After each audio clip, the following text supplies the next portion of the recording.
Loudoun United and the Tampa Bay Rowdies are both in good form right now. These two teams have only combined to lose a pair over the last dozen games combined. And right now, it's just a matter of how they find themselves in the standings getting into the dog days of summer. Happy to have you with us for this one alongside Ken Levica. I'm Joe Malfa. And Ken, as we take a look at those standings right now, Loudoun is going to begin and end the day in 7th. Tampa Bay has got a chance to jump up to 3rd. Two of the best attacking sides in the USL Championship, two of the sides in the best form in the USL Championship in the Eastern Conference playoff picture. This has a chance to be extremely fun tonight with both firmly planted in the top 8. On the Loudoun United side, this run has really been an entertaining one. They've done it with possession. They've done it with some high-flying goals, and it's 5 unbeaten, the longest in their history. They're going to try tonight to get back to winning ways. This 5 matches unbeaten started with 3 victories, 2 draws that they probably rue a bit, especially at Miami FC, a chance to bounce back tonight. I'll take a look at our Betfred player to watch. It is Zach Ryan. When things are clicking offensively, he's usually involved. Zach Ryan really makes this attack go. He is a presence, extremely physical, and very good instinct. 5 goals on the season. Did have a penalty save late last week in South Florida. Tampa Bay Rowdies over the last 6 games, it is staggering, outscoring opponents 11-3. They have been an absolute juggernaut. They are +8 goal differential. They have 1 blemish. They are scoring goals at a massive output, but it's also the fact that they're not conceding either. They might be right now currently the most complete side in the entire USL Championship. We won't even mention Cal Jennings right now, and the reason for that is because he's not even the highest scorer. Arteaga is with 10. Arteaga was the hero against Hartford. He converted the late penalty coming in as a substitute. Arteaga, what a collection of riches that Tampa Bay has. You mentioned Cal Jennings, I'll mention him, but Arteaga, he has been absolutely spectacular. Well, these two teams have been drastically different in recent years. Of course, the USL Championship, Loudoun has struggled to find their way, but they found it this year, and can they now find their first win over Tampa Bay since 2019? It is Loudoun United and the Tampa Bay Rowdies next on ESPN+.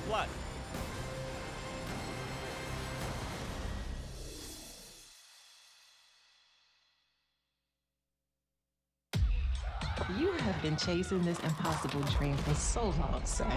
This is nothing compared to the next level. I did not spend the last year rehabbing just to crumble when it matters the most.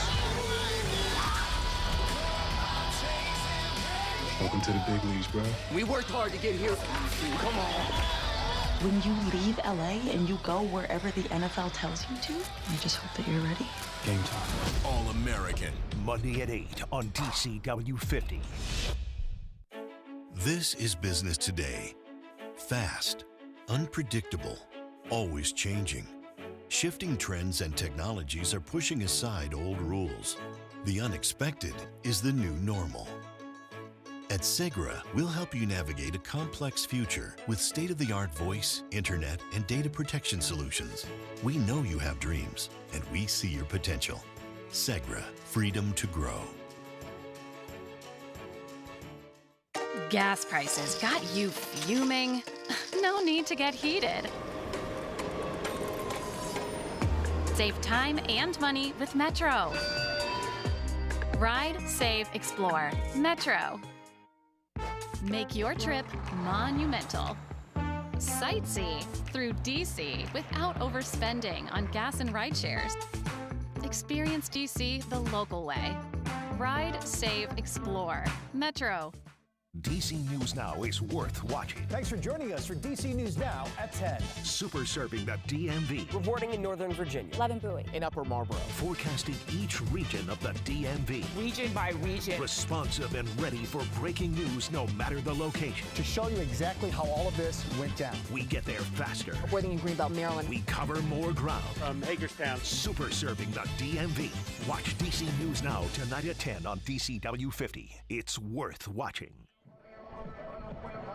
Another very hot evening here at Segra Field as the players and referees take the pitch. It is certainly going to be a factor tonight. Both coaches addressed it in our conversations this week, but that's for the 11 on the field to mainly deal with. And let's start with the starting 11 for Ryan Martin and Loudoun United.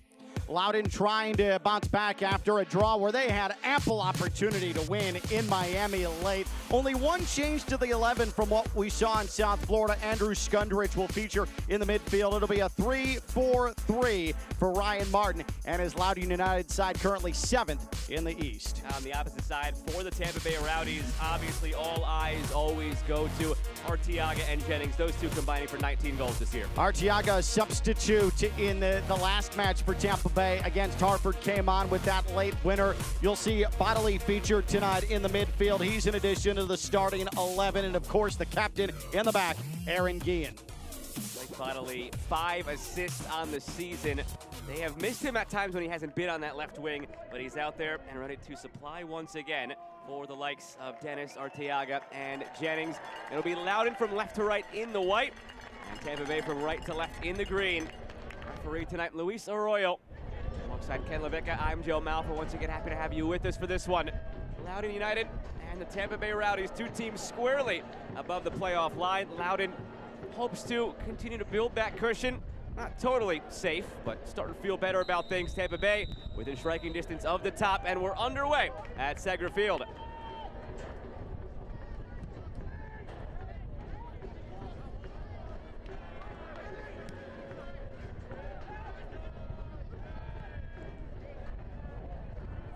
Here is Charlie Dennis, always dangerous on the ball. Player who can pop up in any different position for Tampa Bay. We've seen him as a 9, we've seen him deep in the midfield, we've seen him on either wing. Just anywhere he plays, he finds success as an all-league player last year in USL Championship. Man, looking at it today, Joe, and I can't remember the last time the calendar's been about to turn to July, and we're talking about Loudoun United in the playoff picture. And the reason that I can't remember it is because it's never happened before. This is the first time this late into a season Loudoun has been inside of a playoff picture in the USL Championship. And what an opportunity tonight for Tampa Bay Rowdies. Just a chance to keep their dominant play going. Here's Nyangabiri going for goal. Nyangabiri, it's saved already by Hugo Farreau. They can strike at any moment, this Tampa Bay Rowdies side, but to your point, Loudoun, again, it's uncharted territory. It's a testament to the growth they've had and ownership on and off the field over the last year. This developed straight from the back, and this was a really strong run and a good save in that spot for Farreau. But what I was going to say is that Loudoun, this is very much a chance to show the rest of the USL Championship we are for real. This is not just fleeting, and answering the first test from this very, very taut Tampa Bay Rowdies side. It's interesting, Loudoun really had a difficult schedule early in the season, and they started to navigate that with a couple of bumps and bruises, and maybe somewhere around the league said, oh, there's Loudoun. That's the Loudoun that we know. They're going to suffer their defeats, so on and so forth. But then they snapped into it, and the talent they have, this is an opportunity to make a statement. Yeah, they had a lot of difficult matchups. You had to play Louisville. You had a bunch of top teams in the East you were going against. And like any team in the USL Championship, then you grow and you develop chemistry and you develop connectivity, and that's what's happened for Ryan Martin's side, and it's been extremely positive. And it's not just that they're coming up with results, is that they're scoring goals. They are very, very firmly planted in the top half of the USL Championship in goals scored. They get the job done. Aboukoura.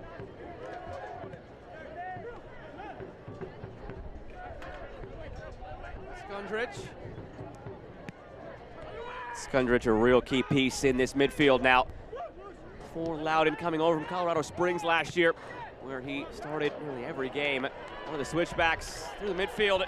It's Aboukoura taking his space, threading it through. Brilliant ball in behind, and it's just wide. Kwame Aua, the left wing back, getting further up the field. First real threat for Loudoun. And all of this was set up by phenomenal Aboukoura penetration into the box, and Aboukoura was absolutely hustling up that left wing. That is extremely bright from Loudoun, making Tampa think about it. Aboukoura would have liked it from that difficult angle, at least tried to challenge Jordan Farr, but you saw the athleticism, you saw the ideas that Loudoun's been featuring, especially in the last month or so, and there's the first warning shot to Tampa Bay. Went right back off the goal kick. See, they're tied for 6th in USL Championship this season with 21 goals. One again by Aboukoura. Arteaga thought he was fouled. Tried from distance here from below, and it's wide. But they are circling right now. Loudoun.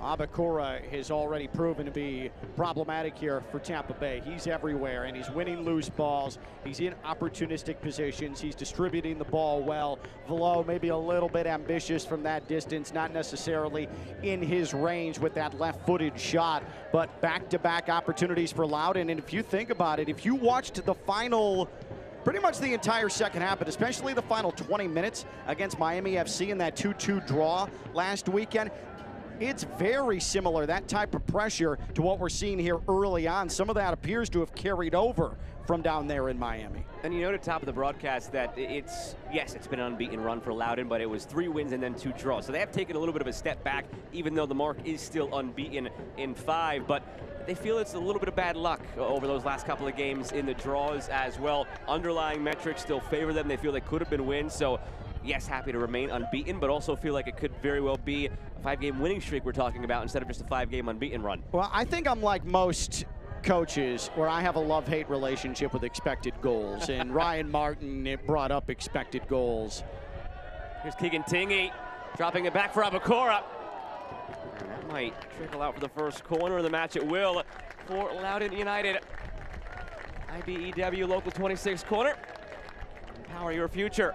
The expected goals off the charts against Las Vegas in the 1-1 draw and the 2-2 draw against Miami FC in favor of Loudoun United. But again, why the metric is so frustrating is, did it matter? The answer to that is no. It's good when it's going in the back of the net, and then it's frustrating when it's not going in the back of the net and it doesn't tell you the full story. But Loudoun absolutely has the weapons. They have the ability to score a lot of goals, 21 on the campaign, and an opportunity here. Whipped in from the corner. And Dambrot had the opportunity there. Claps his hands in frustration on his way back up the field. Those 2 draws as well, the 1-1 with Vegas and the 2-2 against Miami, it's going to be tight. Loudoun United right now sitting 7th in the East. There's still a lot of football to come here this season. The last thing Ryan Martin wants to do, though, is look back and say, man, we have a Las Vegas team. When we played them, they were outside of the West playoff picture. The worst team from a record standpoint in the USL Championship, Miami. We drew with them. We left 4 points on the table in a 2-game stretch. Hopefully it doesn't come back to bite us. This would be a massive bounce back here tonight to take 3 at home from a title contender in Tampa Bay. Bay's only blemish in this run is that loss 1-0 on the road against the Oakland Roots. To be fair, granted, trap game is not an excuse, but it is a reality that does happen. That Oakland game was sandwiched between Sacramento and Louisville, and they beat both Sacramento and Louisville. So you can see where that trap maybe came into play for Tampa Bay. That's their only blemish in the last 6 games. That's just sick scheduling from the USL Championship schedule makers. Sandwiching that Oakland match between Sacramento and Louisville. It's just unfair in the grand scheme of things. I think they thought they were doing them a favor by keeping them out there for both games in the Bay Area so they could spend the whole week, but no thank you. Maybe put somebody other than Louisville on the back end of that. All the way back for Hughes. This midfield of Skundrich and McCabe. As you talk about the makeover of Loudoun year over year from what used to be essentially an academy team, and Ryan Martin dealing with all that came with that. Now you've got established veterans in the midfield like a McCabe, like a Skundrich, and it's just a total different mentality. Florian Below further up the field. Guys in their late 20s instead of guys who are fresh out of high school, essentially. It's got to be refreshing not to be at the whim of the first division club with every decision that's made and largely out of your control. It's a new era, and it's shown to be able to pay dividends here, at least early on.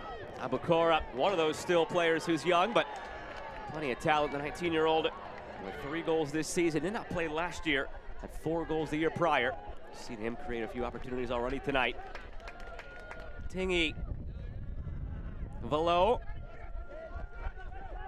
Not any aggressors early on. Skundrich was eyeing one up. Aboukoura. Awua making the run. Awua centers Ryan there, and it's put home! But the offside flag will end any celebration early here for Loudoun.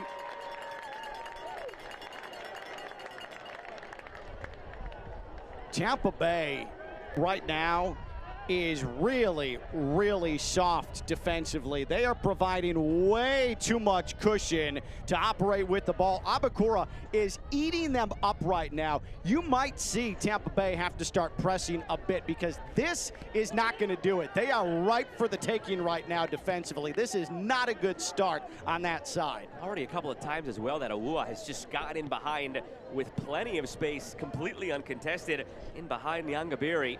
It's always interesting when you have 2 teams clashing like this who have 3 center backs each and both operating in a wing back set. There's plenty of space in behind. It's just a matter of exploiting it, and so far, Loudoun has been able to do just that.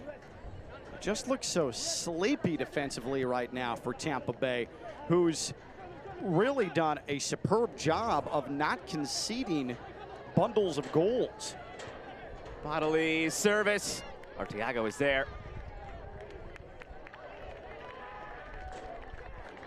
I mean, Tampa Bay has been dominant in the first half this season. They hold a +9 goal differential advantage this season in first halves. 13 goals for, only 4 against that they've conceded in an opening 45. Loudoun looking to unlock that, and it's looking pretty good so far. Also unbeaten when they do score first. Tampa Bay with 7 wins. Hilton. Whipped in again toward the back post. It almost fell for Arteaga. It was just misplayed at the back. Arteaga gets ahead to it, but a foul is called. Farouk taken down. Well, you can hear the wind whipping around a little bit, and I think that service into the box, certainly the way it was played, was affected by the fact that this wind is whipping around, and in fact you can see it on Hugo Farouk's shorts as well. This is a pretty strong breeze in these very hot conditions here tonight. Yeah, the feels like temperature is 99 with the heat index. Although you would think that Tampa Bay, coming from Florida, is used to it. I don't know if anybody's ever really used to it and enjoys that type of heat, but see if they could continue their ways against Loudoun. Again, just 1 win for Loudoun against Tampa Bay. Overall, it came all the way back in October of 2019. It has been a while, to say the least, half a decade now. Yeah, Loudoun looking to exercise some demons, and those demons have come in green and gold. Tampa Bay 8-1-1 all-time against Loudoun.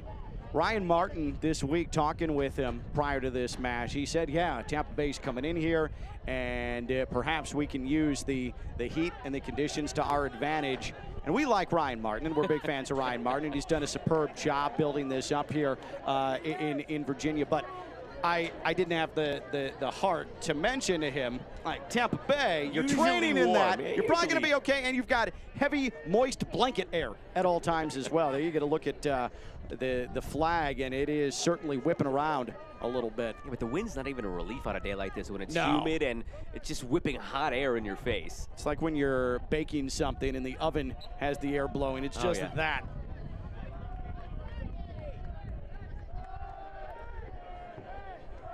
Dozen minutes come and gone. Opportunities both ways so far. Loudoun still looking for his first shot on target officially, though they did ripple the net offside against Zach Ryan.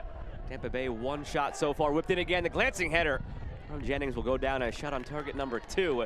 And it's always a threat, again, when it's the likes of Arteaga and Jennings, who Robbie Nilsson, the head coach, believes have clicked already. And you look around the league, there's some other top striker duos. You look at J.J. Williams and Albert Dikwa in Rhode Island. They haven't clicked yet. It's 1 goal for J.J., it's 4 goals now for Dikwa, but they haven't really combined for much. These two, on the other hand, have combined frequently, and they've done so with very much, what's the word? Striking fear into opponents' hearts, I guess the best way to put it, because you never know who's coming from where, and then Dennis will loop in from time to time, as you just see there. Those two will drop in, he'll circulate up.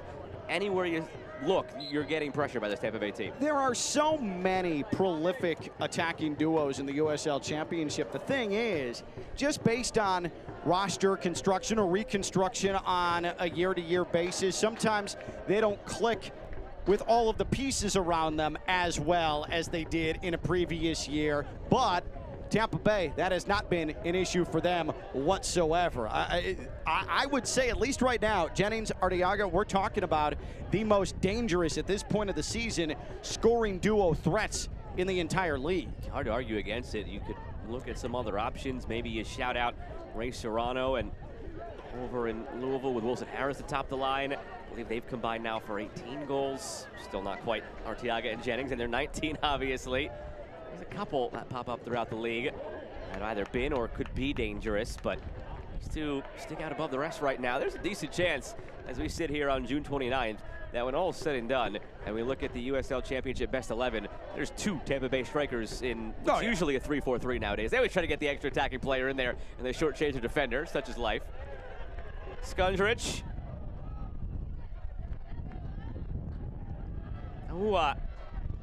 Slips it through. Below, centering, Ryan was there. Loose in front for Aboukoura. This one will count. Abdelatif Aboukoura with his 4th of the year, and Loudoun leads 1-0.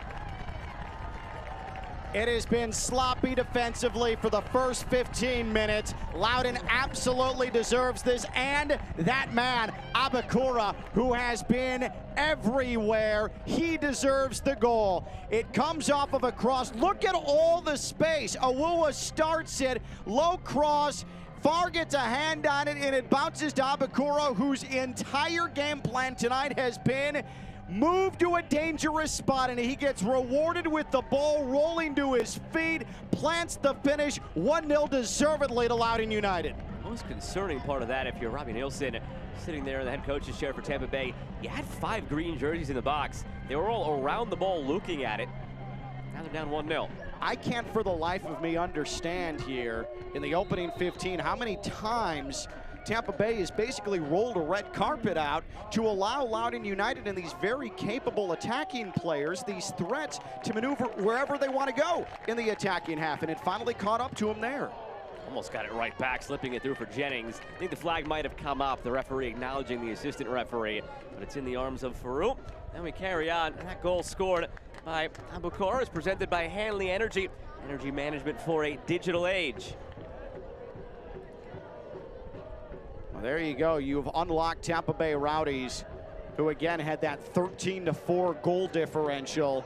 And Tampa, they've had a couple of opportunities in the attacking half, but Loudoun United has been the brighter side.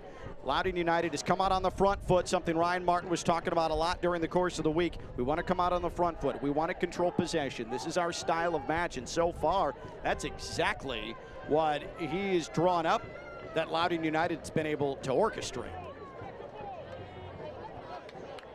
Did show you there that it's only been 3 games that Loudoun has a sample size here when scoring first. So they're not used to being in this territory. Granted, great territory to be in, but you talk about going through the throes of a season and being battle-tested and experienced in certain regards. Playing with a lead is not something they do often. No. So we'll see how they do in that scenario right now against one of the best in the league, who you know will throw everything right back at you to get that goal back. They are 3-0 at home, win scoring first this season. So they have that on their side. That looked like a handball there. The referee saw it differently, Ken. That's what matters.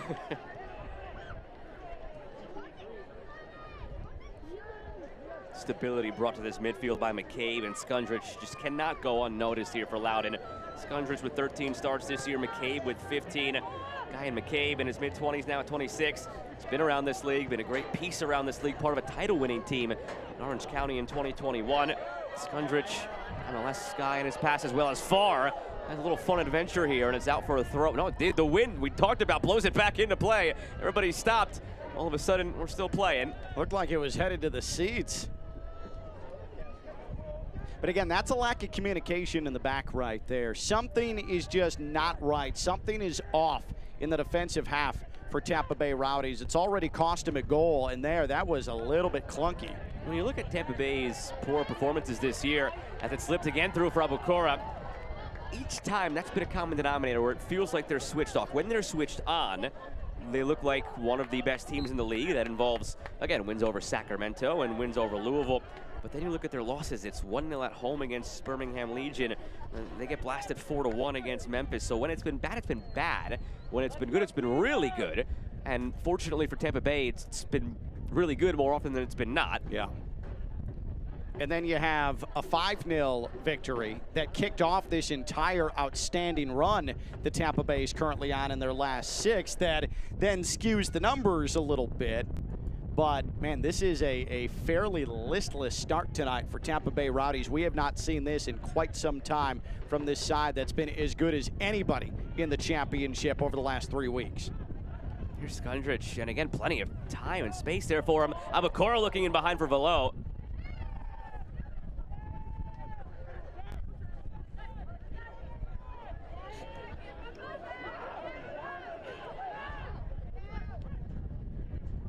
You can see it there in the body language of Guillen. As he's got the ball at his feet, his palms are raised skyward as if to say, hey, who's moving? Sends a ball up the field that nobody latches onto, and possession's given right back. Yeah, there's some frustration here early. Now, there is plenty of time to pull this back, and we know the Tampa Bay Rowdies perfectly capable of finding their way in a match at the snap of a finger when things aren't going particularly well. Again, it's Guillen. Already seen this iteration of this back line for Tampa Bay a few times this year. Where Njoma tucks in as the extra center back on the right side. Nyangabiri and Bodily, your wing backs. Also seen Kleeman, who's on the bench, as the extra center back. Njoma out wide. Plenty of options for Robbie Nielsen. Always attack first. That's the mentality for Tampa Bay. That's why, again, in this stretch, the last 6 games, they've outscored teams 11-3. 5 wins and a loss in that stretch. And have taken off the big pelts of Louisville and Sacramento in the process. I don't quite know what this means, but I'll throw it at you and maybe you can translate it for me. I'll try. Loudoun in their matches this season, the most goals in the entire league are scored in the first 15 minutes in matches that Loudoun is featured in. Not goals for, goals against, just combined goals. Both teams, nobody has more goals in the opening 15 minutes either scored against them or for them than Loudoun United. I don't quite know what that means. Well, we're 6 minutes past. This won't count toward that tally if it goes in, but it won't. Farouk has it. It's a good question, and it's one where it's a good thing when it's your own goals yes. because it means you're starting and you're flying out there. On the other side, maybe a lack of attention to detail and getting too expansive early on. But it's fun for us and the viewer, I would say. And again, tonight, getting a goal in the first 15. So now, after Loudoun took the advantage, that's 10 goals on the season in Loudoun matches scored in the opening 15. And I do think that for Loudoun, who came in with only a +1 goal differential on the season, 21 for, 20 against, I think it's, hey, we're going to go out there, we're going to try and dictate our style of play, which is very much front foot and push numbers forward. If we get dinged, so be it. But I do think that a lot of what Loudoun tries to do is predicated on how the attack is looking in a given match, and I think that might be the explanation for why things have transpired the way they have. And it's interesting because Ryan Martin, in our conversation this week, you had asked him directly, what's the area still, if you're being critical of your team, that they could get better in going down the second half of the season now? And he said being more ruthless in front of goal. I think Aboukoura gets the memo on that one. Yep. It falls for him. He blasted home, didn't try to get cute with it, just made sure he finished it off and gives them that 1-0 lead.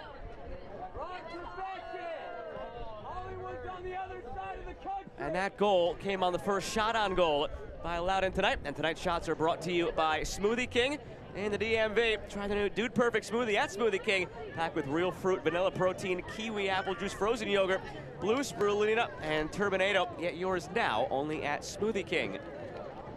Looking at that goal again, Jordan Farr got a hand on it on that cross, and I think he felt compelled to have to do something because that was a close-range delivery. But if he communicates with Jordan Doherty, who's in the vicinity, Doherty's able to clear it out of the box, at least blast it out even if it's a corner, and that's what we're talking about, though. The communication for Tampa Bay Rowdies in a multitude of ways defensively, it's been obvious tonight, has just not been there, at least not well enough to avoid catastrophe. Good crowd tonight at Seger Field.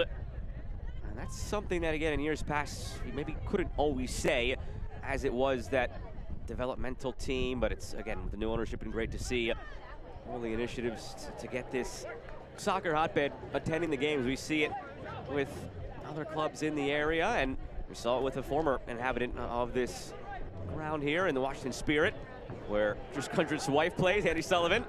It's great to see these fans here supporting a team now that is finding winning ways above the playoff line, as you mentioned, for the first time in the playoff picture this late in the season. Now, they've already surpassed their win total from 2 years ago. They're approaching their win total from a season ago. They'll be one off that pace if they can pull out all 3 points here tonight. Good start to that endeavor, again with the goal by Aboukoura back in the 15th minute. Seen 3 shots on target from Tampa Bay, but none have been threatening in any regard for Hugo Farouk.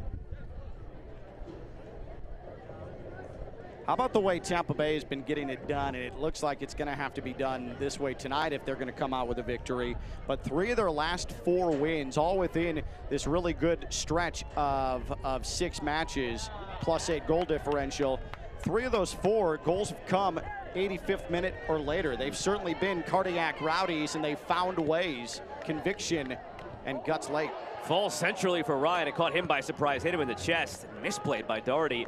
Should never have gotten there.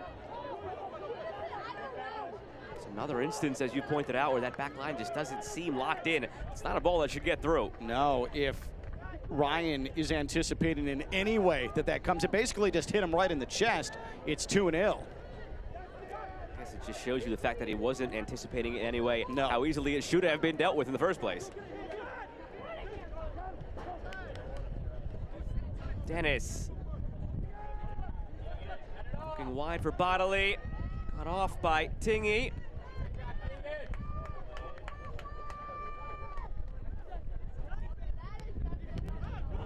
Aboukoura gets it through. Numbers here for Loudoun. Skundrich leads the charge. Velo running in behind. Velo got it caught between his feet. A poor first touch. That's out in front of him. We might be talking about a 2-0 scoreline. He tries to rescue it nonetheless.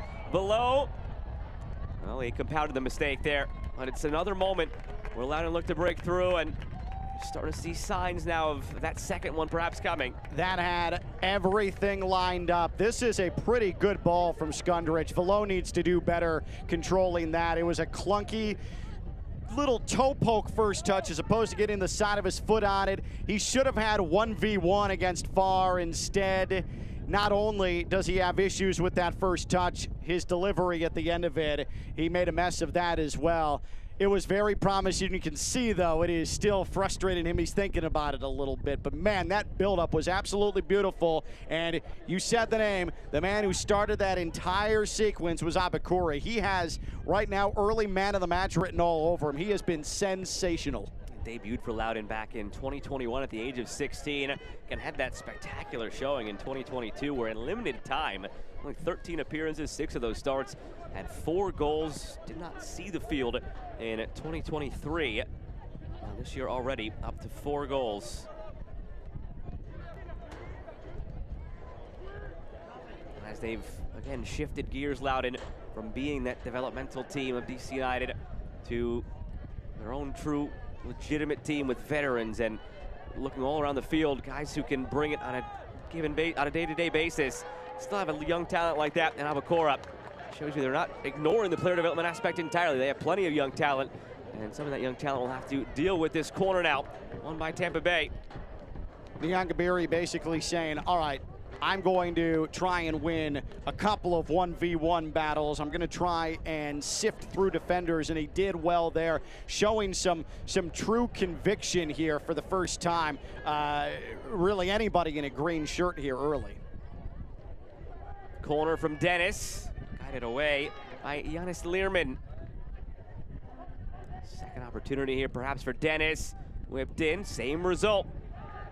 This time it was Zach Ryan who headed away.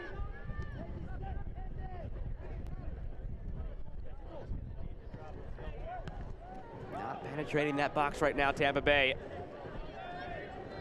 Hilton gives it another go.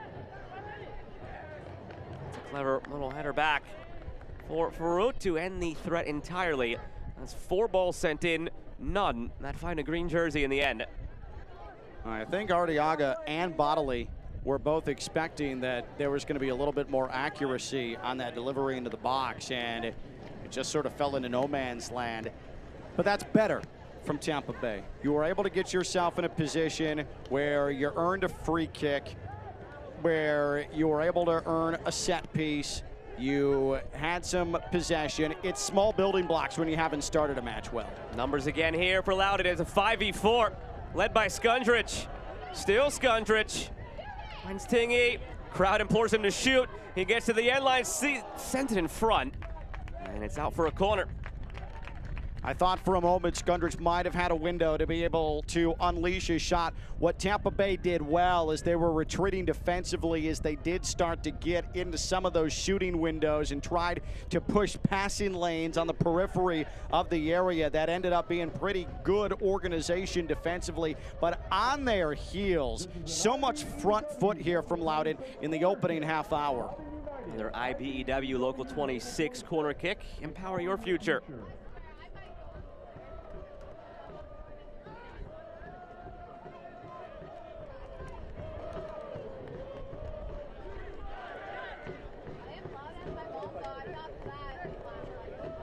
Swinger from Aua. Overcooked a little bit and volleyed away. In the end by McCabe, that'll get out of the stadium. Select is the official match ball supplier of the USL Championship and many elite leagues throughout Europe.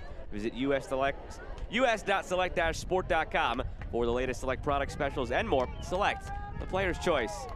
And that will bring us into our cooling break here in the first half. Again, the heat index at 99. Playing on this turf field's got to feel even hotter than that. We know the surface reflects it a bit more. Chance, though, for Tampa Bay to talk things over and regroup. They seem like they sorely need it after the first half hour that we saw. Yeah, this is just so uncharacteristic of them. I've been so impressed, though, with Loudoun. As soon as they're on the ball, it is get out and get on the attack and start attacking the flanks. And the thing is, too, Loudoun is being able, has found ways, has been able to exploit the middle of the field as well. And then that has options. And Aboukoura, he's able to survey. He's able to look in danger areas. And Tampa has not been able to really put a halt to any of that. But you're right. This is a chance to maybe push the reset button a little bit. Had a couple of chances, Tampa Bay, but none of them have been all too threatening. When they've come, though, it's been down this right side through Nyangabiri. Yeah, Nyangabiri had the first opportunity of the entire match, kept his footing, left-footed shot, and that was the most difficult challenge that Farouk has faced tonight in the Loudoun goal. And then, moments ago, you had that one hopper, that short hop that Farouk was able to handle. And again, it was Nyangabiri who tried to create there. But Tampa Bay going to have to settle in, especially considering they've only outscored one team away this year. So if you get into the second half and you're trailing, you haven't been able to equalize, you have not been able to really outplay, at least in an attacking sense, a side away from Al Lang Stadium all season long. Charlie Dennis, by the way, housed like 3 of those mini water bottles. Some of it ended up on his shirt. I don't think that's all sweat, but he went through like 3 of them, and that just gives you a glimpse at how hot it is and how difficult it is out there right now. To the conversation we had earlier where you thought it maybe wouldn't impact Tampa Bay all that much. They're used to it. It's Tampa Bay. It's hot. It's humid. Maybe is getting to them, and maybe Ryan Martin was onto something, and we probably should have trusted him a little bit more. Maybe Virginia Heat a little bit different than swampy Tampa Bay Heat. We need to have a serious discussion, too, about those little tiny pudgy water bottles, because I tend to think, especially in high heat situations, they don't do anything for you. There's a reason Charlie Dennis needed 3 of them, because that's the proper serving of water in this situation. Those tiny water, I understand why you want to use them so it doesn't fill up your stomach, but they're largely pointless. And those might have been the ones on sale at Costco this week. Who knows? Could Who be. knows? I'm sure there's a reason I'm all somewhere for a in the good weeds deal. there. I'm fine with a good deal. And back to it now after that cooling break. Crisostomo on the ball. Got to see more of him on the ball if they're going to start igniting more of the attack Tampa Bay. It always feels like Crisostomo is that conduit between the back line and the front line. We haven't really called his name through 33 minutes, but a free kick on the way. Elsewhere, by the way, we did have one 7 p.m. kickoff tonight. It is already at halftime. It's Detroit City up 1-0 on the road against Miami. I'll say this for Miami FC. Are they at the bottom of the East? Yes. Are they inconsistent? Absolutely. But more often than not, you are going to get some sort of wild 90-minute effort from Miami FC. They are playing some insanely entertaining matches right now. Yeah, results not guaranteed. Entertainment is no doubt guaranteed. Charlie Dennis stands over this free kick with a wicked left foot. Hilton is there as well as a right-footed option. History would indicate this will be Dennis's free kick. It is Dennis's free kick, and it's a difficult save for Farouk, but he makes it. Diangabiri to keep it alive. Loudoun thinking that he put his hand on the ball as he tried to keep his balance, but play on. Well, you said history would suggest that Charlie Dennis is taking this free kick, and there's a reason for it, because he has substantial talent in that area. And Farouk looked like he might have been crossed up a bit, and in between, do I catch it? Do I punch it? He made the right decision. It was coming in at a very quick trajectory, and he was able to blast it away. Well taken, well struck, well saved, but a good opportunity for Tampa Bay off a set piece. Guillen, this is better from Tampa Bay. More time on the ball, especially post-cooling break, as I say. That given away. Ryan looking for Aoukoura. Aboukoura is wide open back here, calling for it. If Aoukoura can get it there. Skundrich runs into one, and it's over the bar. The back line for Tampa Bay, I can't emphasize it enough just how underwhelming this has been. That doesn't happen, that opportunity, if it's not for Guillen, your captain, just giving the ball away. What do you think, Farouk save? That was extremely well done on the punch. And then Skundrich, did that attempted a cross from Aoukoura get knocked down? Yes, but because Loudoun is dictating everything, someone like Skundrich just is running to goal, running to the ball, and it's falling to his feet because everybody is pushing forward. White shirts are everywhere. Another one in for Arteaga. Aboukoura wants to go. Guillen cuts him off. Good bit of defending inside. Aboukoura thought he was fouled with a little Heisman stiff arm, but it seemed clean. That was from Guillen. That's the first edge I've seen from anybody playing defense for Tampa Bay tonight. What Guillen did right there to Aboukoura. Like, that's the first time we've seen some teeth tonight from this Tampa defense. Rodney Nielsen did say in our conversation this week, one thing that's impressed him the most about his club this year, their ability to win in different ways. Sometimes it's been in a shootout, sometimes it's been in just a cutthroat 1-0 type of affair. This is going to be another unique way if they can do it tonight. They clearly don't have their best stuff through 36 minutes. They clearly don't seem to be locked in the way that we're normally used to seeing Tampa Bay locked in. Again, their wins against Sacramento and Louisville, putting them in their position to maybe reach third place tonight. Can you still find a way through a different avenue, whether it's a moment of individual brilliance, whether it's through the possession that they've had to a heavy degree ever since about the 20th minute, up near 60-40 in their favor. Bodily cuts in field. Bodily. Jennings wins it back. Hilton.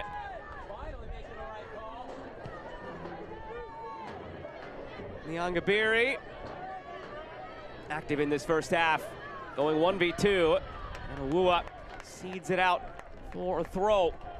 Credit to Cal Jennings, his desperation sliding the ball away kept Loudoun from getting out on the counter once again, and now you have an attacking third throw in. There's some urgency that's starting to seep into Tampa Bay Rowdies play right now. It's interesting too, we're seeing a different look from Loudoun where there is an emphasis on possession, but not a drastic one. They said it's one of their key performance indicators, but they're not too concerned about it. It's number 4 or 5 on their list of most important factors. We usually do see them enjoy more of it. It's down near 40%, but that's a definite shift, it seems, after the goal was scored. Earlier on, they had more of the ball. Seems like they're more than content now to let Tampa Bay do the work, counter when they can, defend this lead. Always want to know what Ryan Martin is writing in that book. It looks like a little doodle there. I'm sure it's not a doodle. I'm sure it's something tactical, but this is probably the best camera angle we've ever seen and what he's actually writing down. I've asked him before, and he will not give it up. Now, I prefer something with a spiral, some sort of spiral notebook. Multicolored pens or That's just right. one? Yeah, I okay. love that. Now maybe it's that Costco list for the normal size water bottles. That's where the bottles came from. Taking the notes, didn't like what he saw on the opposite side for Tampa Bay. All right, now the concern is Aboukoura took a weird tumble.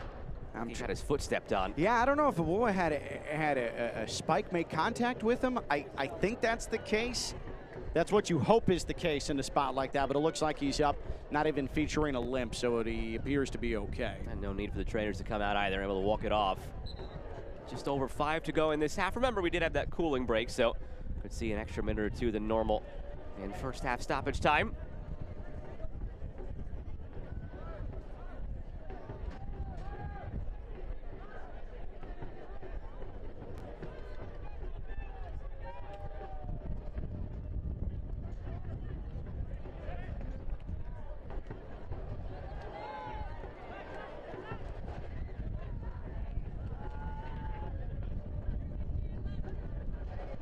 Crisostomo. Hilton. And Munjoma. It's got to be interesting for Munjoma as this right center back in this system for Tampa Bay. He's traditionally a wing back and loves to bomb forward, and we saw it a lot when he was in the FC Dallas organization. He has to have that positional integrity and discipline now as a right center back. You know in the back of his mind he probably wants to go, but it's not something he can do all the time. That's something you just have to mentally train yourself for. When your intuition kicks in and you say to yourself, I got to get going, then your brain needs to kick in, that mental training to say, no, you need to stay back. You need to understand your role within this system. It's difficult, but he does it well as this has evolved over time here with him in Tampa. And the competition is heating up this summer on CBS. Sacramento Republic look for revenge against the red-hot Oakland Roots on Sunday, July 21st. That's at 4 Eastern. Then on August 3rd at 4 p.m., surging Detroit City hosts newcomer Rhode Island for the first time as the USL Summer of Soccer continues on the CBS network.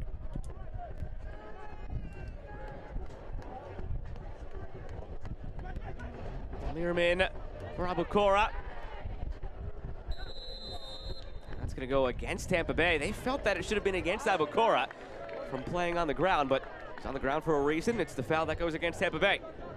If I'm Tampa Bay, I would be extremely happy, feeling positive at the very least, that we found a way to win balls back, to be able to suddenly grab control of possession. Things are looking at least more optimistic than they were 10, 15 minutes ago, and they're starting to really attack the ball. Really, we were critical of them. I was especially of how much cushion they were allowing these Loudoun attackers, and now look at how vociferously they are attacking this ball and trying to win possession back. Really changed after that cooling break. It's almost as if now it's Loudoun who would benefit most by the halftime whistle, because Tampa Bay have grown into this. They've tweaked something, and it's Ryan Martin and Loudoun's turn to counter. At least they do so from a leading position, always better than the alternative.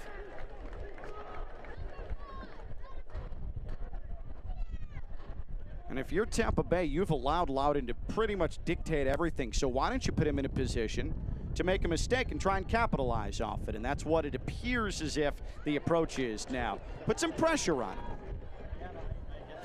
And that's a formula that would have worked wonders in past years when you're talking about a Loudoun team buoyed mostly by 18 to 21-year-olds, if not younger than that. But now you've got a guy in there like Florian Below, the 31-year-old with a big-time MLS background, and a Skundrich who fits that bill as well, so on and so forth. You look up and down the roster now, it's a lot of 26s and 8s and so on. So it's not the same Loudoun team again from years past where you say, you know what, things aren't going great for us, let's just make them make a mistake. It's not your uncle's Loudoun, so to speak. They have drastically shifted over the years. Well, talk about complete contrasts in back-to-back matches. Last weekend, in Miami, Loudoun's down 2-0 after 26 minutes. So they had to play the rest of the match just going for it. And they ended up equalizing pretty early in the second half and then had multiple ample opportunities, including a penalty and 2 glorious chances extremely late to win it. But now you have a 1-0 advantage on mighty Tampa Bay on your home field. So this is going to be a completely different approach for Ryan Martin in the second half if this result can hold for the next 4 minutes or so. The flag stay down here on Cal Jennings. Lays it off, edge of the area. Crisostomo had it blocked. Still loose. Dennis lays it off. Hilton now. Nyangabiri blocked again. And Loudoun just withstanding now. Back to what I said a moment ago, it's certainly Loudoun now, the team that probably wants that halftime whistle. They're under a bit. Well, that was really well done from Loudoun. Tampa Bay asking some questions, but you saw Loudoun packed the box. There were 9 white shirts in the area, 2 blocked shots in that sequence, and there's a reason for it. They sent everybody back and said, shoot it into walls, see what you can do, and Faro doesn't get challenged at all, and now you have a chance to hit on the counter. Tingy, Aboukoura wants it, gets it. Told there will be 3 minutes of additional time. We'll wait for the 4th official to confirm. 9 shots to 4 in Loudoun's favor. 4 shots on target to 1 in Tampa Bay's favor, but that 1 for Loudoun was the goal. Dambrot. Yeah, the shot's not necessarily there for Loudoun, but the chances absolutely have been. And into stoppage time now. Minimum of 3 minutes, brought to you by Novak. Novak's energy-saving tips are a real game changer.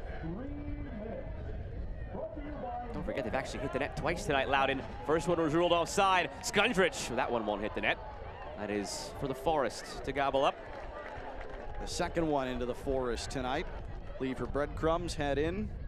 Was it both Skundrich pressing back, or was the first one? I believe it. Yeah, both Skundrich. So he is contributing to nature tonight. He may have an ulterior motive. That was the first time, though, in quite some time that we've seen Tampa Bay give a lot of real estate once again, like we saw in the opening 15 minutes, to Loudoun, and allowed someone to maneuver into a dangerous situation unimpeded.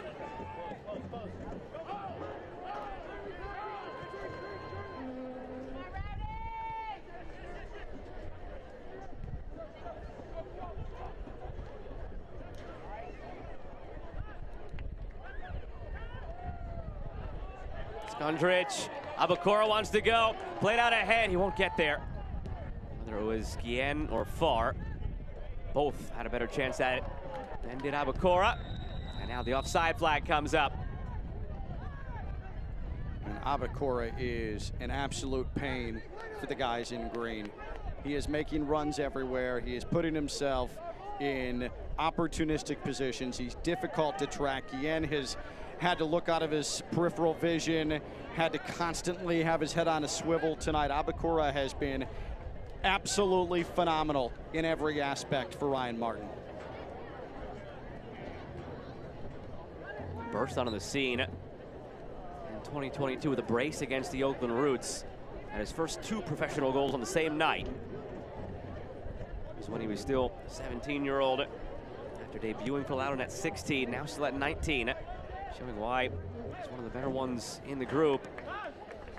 Bright future ahead, and a pretty bright present as well with 4 goals on the season. Here he is again, Aboukoura. There's the confidence he has trying to go around Guillen. McCabe will get to this one. Skundrich. Aboukoura just getting to his feet. Tingy with it now. Might be the last bit of play in this first half. Aboukoura. Service toward the back post, and Farr has it. Tries to go quickly, knows he has to, but it won't matter. There is the whistle to end half number 1. It's Tampa Bay who have come back after conceding, have been the aggressors, but it's Loudoun who go into the break with a 1-0 lead. Yeah, Tampa Bay have been the aggressors, but Loudoun has certainly been the side with the better chances that has shown more brightness here in the attack. And so Tampa Bay, it's back to the drawing board, and first and foremost, you got to keep putting pressure on the ball. Loudoun United have not beaten the Tampa Bay Rowdies since October of 2019. They are in position to possibly snap that near 5-year drought, up 1-0 at the break, but still a lot of work to be done against one of the top teams in the league, and the Rowdies, who will no doubt throw everything they have at Loudoun in half number 2. We'll be back in just a moment here from Leesburg on ESPN+. DC News Now is only getting bigger. We're taking over the DMV with a regional approach to news that fits your needs better than anyone else. With multi-state traffic patterns, we're giving you a narration that really helps you get around. Giving you a larger scope of the area so you're better informed of incoming weather. Because if it's raining in Chantilly, it's probably not raining in Bethesda. Yet. DC News Now. The station in the know, in the community. And covering more ground than anyone in the DMV. This is business today. Fast, unpredictable, always changing. Shifting trends and technologies are pushing aside old rules. The unexpected is the new normal. At Segra, we'll help you navigate a complex future with state-of-the-art voice, internet, and data protection solutions. We know you have dreams, and we see your potential. Segra, freedom to grow.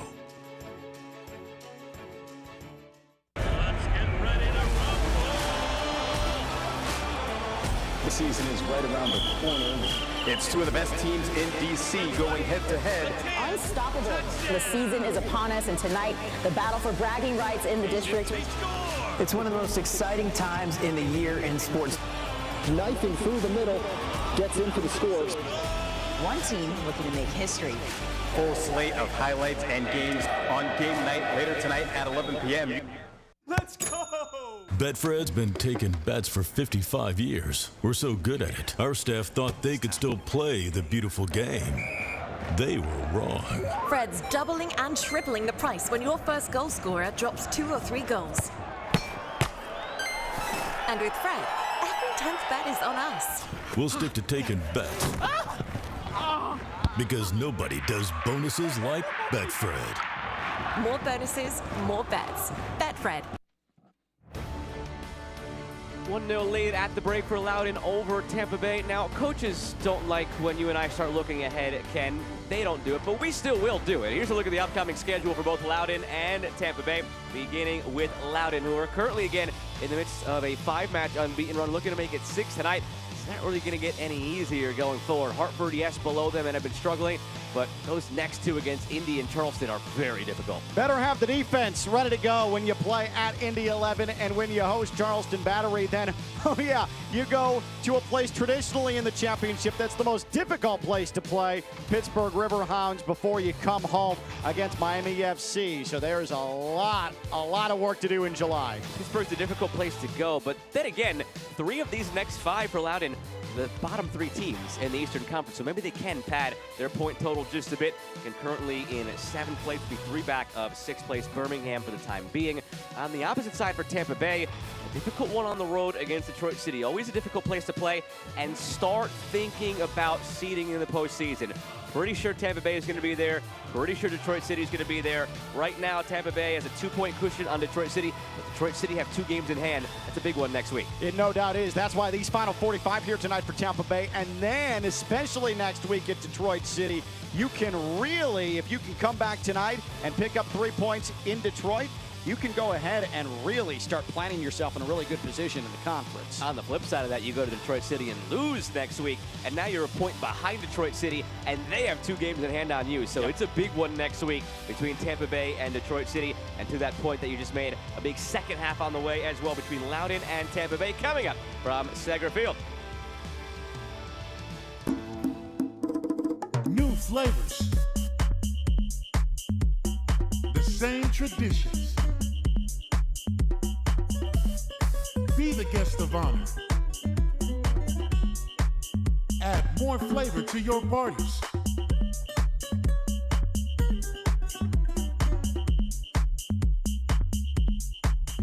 El Jimador.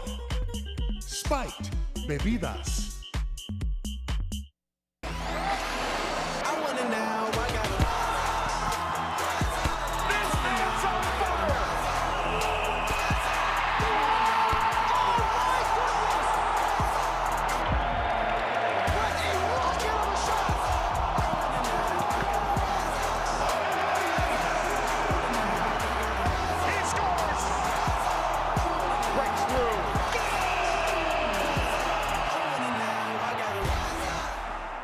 The best nights start with Jägermeister.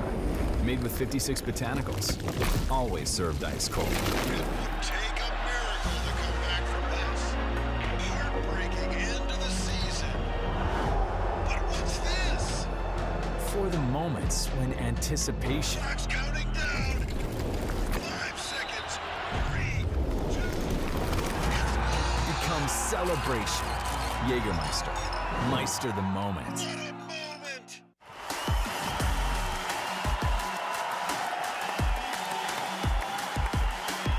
Right now, the first time. Oh! Wow! It's Marquez! What a stunner that is! Back posted in! Birmingham have an equalizer in second half stoppage time.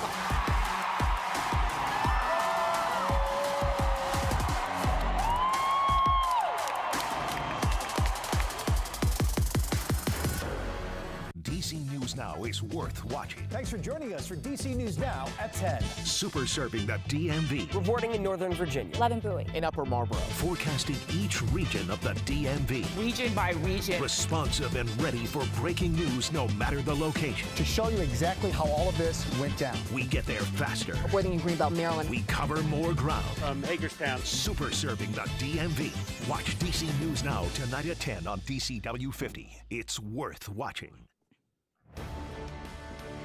1-0 lead for Loudoun at the break over Tampa Bay. Fans waiting eagerly for half number 2, and we're all waiting eagerly for more in this summer of soccer around USL Championship, whether it's on CBS or on ESPN. There is plenty to go around. One of the ones that is next on the docket is Phoenix and El Paso. That's all of a sudden interesting because a little bit earlier today, Phoenix Rising parted ways with head coach Danny Stone. So that's a coach who has just recently been dismissed against an El Paso side who dismissed their coach a longer time ago. So two teams who are trying to find their way right now in the West. One team that's at a fork in the road in this season, and another side that a decision was already made to try and put them in the right direction. Certainly a gauge game in the Western Conference. And speaking of teams who have made coaching changes, the Oakland Roots made a change earlier. They went from 11th place up to 3rd place. Now they're sitting in a good spot in the West. They beat Sacramento last time 3-2 in Sacramento. They get their home leg of that season series on July 21st on CBS. That has become really one of the, if not the best rivalries in all of USL Championship. You can't say the same for Detroit, Rhode Island, because we've never seen a matchup in this history yet. It'll be the first one, and all of a sudden Rhode Island is hot. Back-to-back wins. Well, Detroit City getting a much-deserved national television appearance on their home pitch. Rhode Island coming off their shocking rout at Louisville City. They're a side that's starting to come on. 5-2 thrashing at Louisville City, who were 7-0-0 coming into that one, no longer. And here it is in all of its glory. It also includes action in USL League One on July 3rd. Doesn't get more American than celebrating the 4th of July with Switchbacks in Tulsa as well on CBS Sports Network. But throw a dart and you're going to hit a good game on this list. So good. Absolutely love it. And I love League One being represented. Richmond Kickers, one of the institutions in American soccer, playing Forward Madison on CBS Sports Network. That'll be outstanding to see coming up next week. That's next week, by the way. It's hard to believe that we're already on the brink of July. Here we are looking around the league elsewhere tonight. That was the end on the left side of your screen for Danny Stone. 5-1 defeat last night against Memphis. Detroit City, who we've talked about a couple of times here, looking ahead, they've got that 2-0 win over Miami. It's going to be another big 3 points for them, it seems. Yeah, it absolutely is. Going to Miami FC has been extremely difficult as of late for teams. Detroit City doing Detroit City things, just completely snuffing it out. And more to come then as well the rest of the evening in USL Championship. I think the big one that sticks out is that Orange County-Oakland game. Orange County now with the new interim coach after Morten Carlson went back to Denmark, and Oakland beat them last time around a couple of weeks ago. Yeah, going to be an extremely good one here late night tonight. USL Championship after dark. Can't wait for it. And that's always when things get weird and fun and wild. 2 on ESPN Plus 1 on Golazo Network. That's all coming up later tonight. Coming up in just a few minutes, we've got Loudoun United and the Tampa Bay Rowdies in half number 2. Loudoun ahead by 1. Does anyone feel like life can be really messy? I know I do. There is something shady going on. There's a million ways to cheat, and everybody lives on their phone. I found a screenshot of this woman. Let's be real. The game has changed. I cheated, you cheated. So what? I'm here to help make sense of it all, because trust, I've been through it all. And I'm not afraid to get into your mess. You are not winning in life. Let that sink in. So let's get into it. Karamo, weekdays at 3 on DCW 50. Isn't it nice when your everyday life hums along exactly as you expected? With reliable power from Novec, it does. Customers enjoy a 99.99% reliability rating, online and traditional payment methods, as well as 24/7 service. Getting electricity from Novec may be the most unexciting part of your life, and that's okay. Keep humming along with reliable power from Novec. You thought you knew Cuomo. See the game, my friends. Expose the game. The real Chris just might surprise you. So you can change the game. Surprising. The agenda is you. Free thinking. News Nation is the only news organization whose name is reflective of you. Game changing. America is News Nation. Cuomo, weeknights at 8/7 Central, only on America's fastest growing cable news network, News Nation. News for all America. Gas prices got you fuming? No need to get heated. Save time and money with Metro. Ride, save, explore. Metro. Make your trip monumental. Sightsee through DC without overspending on gas and ride shares. Experience DC the local way. Ride, save, explore. Metro. Well, the fans who braved the heat with the heat index up near 100 degrees were rewarded with a very hot attack in the first half for Loudoun United. They just get the one goal to show for it. Felt like they could have had more, though. It also felt, Ken, like they were holding on a bit later in that first half. Let's stop telling you about it and show you it with a look at those first half highlights. Well, Loudoun, Tampa Bay, we knew coming in that this could be a major goal-scoring affair, and it looked like it was going to start in the opening minute as Nyangabiri was able to get himself through two defenders, unleash a left-footed shot, but equal to the task was Hugo Farou. And in the 13th minute, it was Tampa Bay once again, a header, but on the short hop, it's handled without much of a problem. But Nyangabiri, good for him. He really was all that Tampa Bay had in the attack. And then this is the goal coming up here for Loudoun. You have a low cross delivered in. Farr gets his hand on it, but it falls right onto the feet of Aboukoura, and he's able to score. And this was after a long lead-up of opportunities and a lot of room for Loudoun to operate. It was a well-deserved goal. Now, 36th minute, almost catastrophe again for Tampa Bay. Numbers surging forward. That sails just over the top of the crossbar. Loudoun a late opportunity, but Tampa Bay had started to find its way a little bit. Halftime stats are brought to you by Betfred. That possession was a little different in the first 15, 20 minutes. It was really flipped. It was actually 55-45 the other way for Loudoun. I made note of it down here on my stat sheet. Completely flipped, and it was no accident. It was after Loudoun scored that goal. They sort of sat back. Is it inviting too much pressure from Tampa Bay? Can they sustain it on the counter? That'll be interesting to see in the second half. Yeah, there's definitely going to have to be a balance because you're not going to be full throttle in the second half with this 1-0 lead. You're going to have to invite some pressure, but again, this is Tampa Bay Rowdies. This is with Arteaga. This is with Jennings. You don't want to put yourself in a position where you're having to hang on for dear life. It gets too precarious, so Ryan Martin going to have to really kind of push the right buttons here.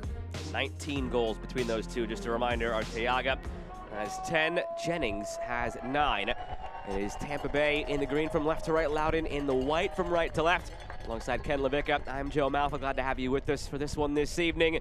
Two teams squarely in the playoff picture in the Eastern Conference. Loudoun in 7th. They cannot ascend or descend tonight the way things work out, but they could get a lot closer to that middle pack and maybe creep into 4, 5, 6. A win for Tampa Bay, and they could get up to 3. We've got 45 more to go here at Seger Field. A 1-0 lead for the home side. I think if you're Tampa Bay, you've got to be extremely aggressive on the attack, and that also means, though, when Loudoun is in possession, you have got to get on that ball. You have to win possession in this second half. Bodily falls through nicely for Arteaga. Crisostomo coming through. Now it's Jennings, and nobody can settle it or send it goalward. That's going to be a reminder, though, for Loudoun of how quickly things can happen if you allow it to. Aboukoura maybe trying to show how quickly things could happen the other way. Aboukoura looking for Velo, and it's cut off well by Manjoma. And Aboukoura, though, he is just an absolute beast tonight. Now it's Jennings. On the left foot, Jennings. Unable to get by Hughes.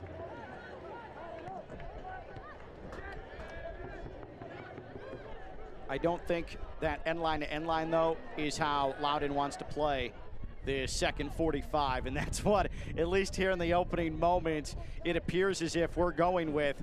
From a track meet perspective, I like the Tampa Bay approach of, hey, let's start throwing some stuff into the box. Let's start throwing things into danger areas. We saw Loudoun almost make an extremely costly mistake just outside the 6-yard box. 3-1 this year, Loudoun, when leading at halftime, which again just goes to show already this season they've only been in this position 4 times. So it's sort of unfamiliar territory. It's good territory, but it's unfamiliar, and it's against one of the best teams in the league. So how do you deal with it? That is the question that they have to answer. Loudoun's only conceded 1 home second half tally all season long. So that bodes well for Loudoun. That said, Tampa Bay Rowdies came in 13-4 first half advantage on the scoreboard this season, and guess who struck? It was the opponent. Well, you know what they say. You throw the stats out when Loudoun and Tampa Bay meet. They all say that. Aboukoura looking again for Velo. Same result as last time. Intercepted by Manjoma, but it's Aboukoura again. Saved by Far, cleared by Guillen. Skundrich to keep the attack alive. McCabe cleaned out by Crisostomo cleanly. That was excellent from Crisostomo to get in there and finally put an end to that. There is no answer for Aboukoura from anyone in green. Aboukoura has been absolutely sensational in every sense of the word. Not only from his ability, but his work rate and his effort tonight has been absolutely off the charts. Could not be more impressed. Aua, the overlap for Velo. It's behind him. Aua, did he keep it in? I don't know that he did, but the assistant referee didn't see it that way. Aboukoura gets away with a high boot. No harm, no foul in the end for Tampa Bay. From our angle, it looked like there was some daylight between the ball and the line. Assistant referee obviously on the far side, looking through 2 posts, through a goalkeeper, through some defenders. Not an easy task. Aua knows he's offside this time and just walks away. I'm going to keep taking a look at Edwin Manjoma because he has been put through an absolute workout here in the opening 3 minutes and change of this second half. They are attacking him consistently. He's been equal to the task a couple of times, but especially in this heat, and especially with how Loudoun has decided they're going to keep pushing forward. Manjoma has been on the receiving end of this, and I wonder about his legs. I wonder about his conditioning right now.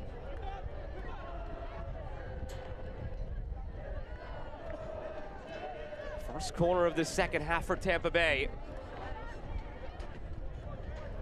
Well, Tampa Bay's just trying to get something in the attacking third to alleviate some of the pressure, and it speaks to what we were discussing just moments ago.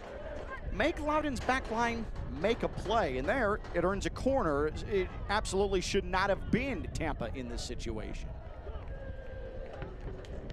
Dennis headed back across frame by Arteaga.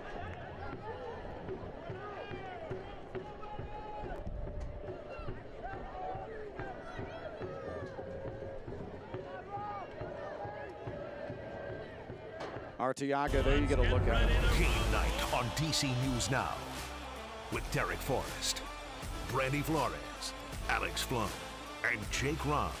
Game night, the only 7-day-a-week sports show tonight at 11 on DC News Now.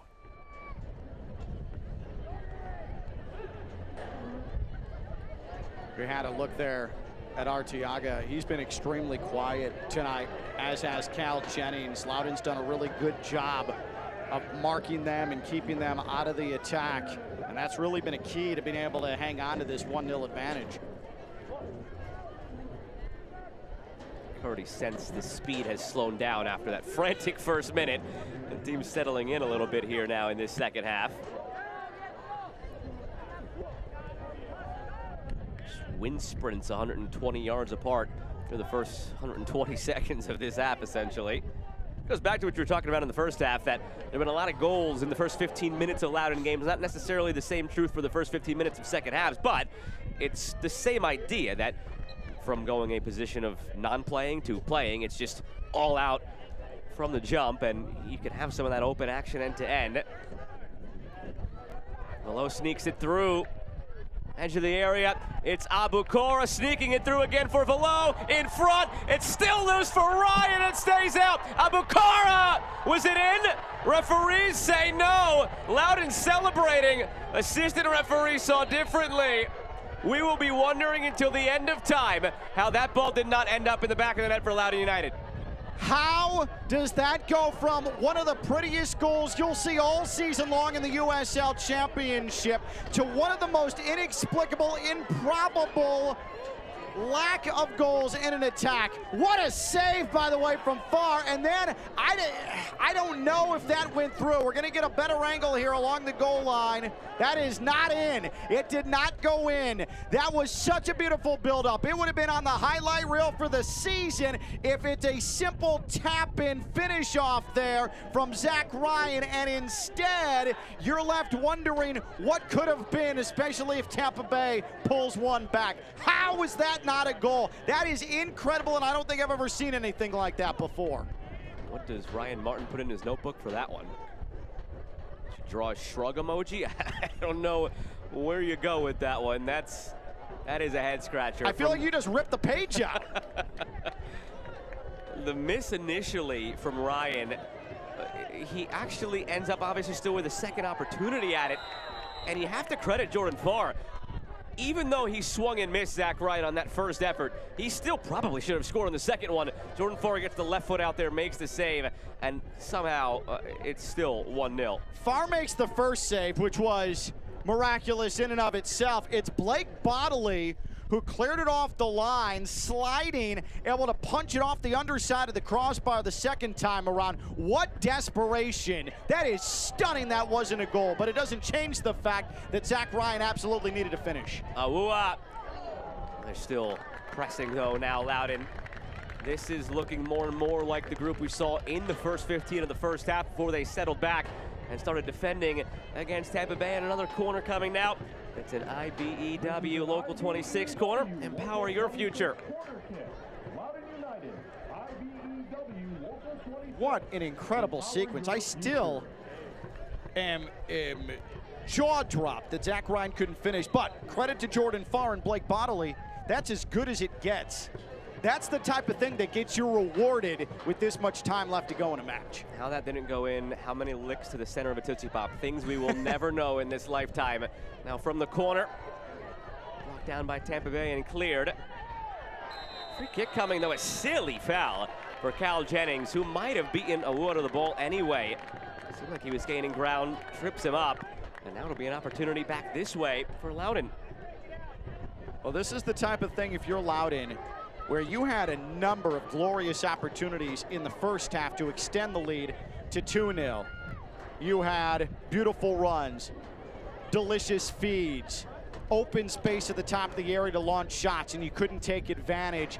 Here, now you had a chance to put a second in, which what should have been a tap-in goal to finish off a Barcelona-esque tiki-taka type goal, and instead the scoreline is still 1-0.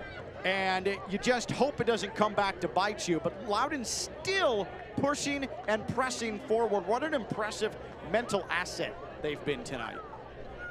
10 minutes gone in this second half. Free kick on the way.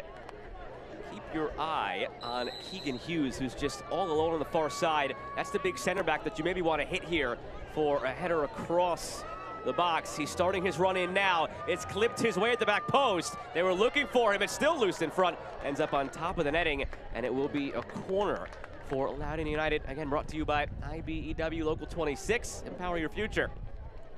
When is Tampa Bay going to get any possession again? I thought for sure that Loudoun was going to welcome some Tampa Bay possession, but it's been Loudoun that has absolutely been the attacking threat. They have been the aggressor here in the opening 10 minutes of the second half. What a message sent. Only 10 minutes, but in this second half, possession is 65-35 in Loudoun's favor through 10. And it was 55-45 at the half in favor of Tampa Bay, who are readying 3 subs. Maybe that's how Robbie Nielsen changes things. They just went to the halfway line. From the corner to the back post, Farr fumbles it. Cleared to the edge of the area. Farr will get there, throws it out quickly. Wants to go here. Jennings latches on. 1v2 waiting for help. Jennings still with it, brought down. And that's got to be a yellow card against Keegan Tingy, and it will be. Boy, that was an outstanding effort from Jordan Farr. He fumbles the catch. He's able to run up on the ball and make a perfect delivery and send Tampa Bay out the run for their first true opportunity in the attack, and it leads to a dangerous set piece off his fingertips, but the wherewithal to scoop it and launch it. Man, what an asset Farr is. There's a reason he was the USL Championship Goalkeeper of the Year. 3 changes now for Tampa Bay. The 3 players incoming: Damian Rivera, Nate Worth, Joshua Perez. The 3 off: Manu Arteaga, Charlie Dennis, Danny Crisostomo. Jordan Farr, the best goalkeeper in the championship in 2022, that title season for San Antonio. Those are the type experiences, the type of core memories that you then use in a situation like that when your team is struggling to try and get them off the mat. From the free kick, it's off target from Munjoma on the header. It's an interesting trio there for Tampa Bay. Arteaga, your leading scorer with 10. Maybe in these conditions and on this night just didn't feel Robbie Nielsen like it was his type of game. He turned to Damian Rivera, who has 2 goals of his own on the season, joined on a season-long loan from New England Revolution back in February. Very capable player in his own right. You bring on the youngster, the 17-year-old Nate Worth, who came over from Tulsa back on May 10th. This is his 9th appearance of the year, his 5th with Tampa Bay. And then you bring on Joshua Perez, who has 4 assists on the year, but no goal to show for it yet. So quite the shift here from Tampa Bay, using 3 at once, and particularly those 3.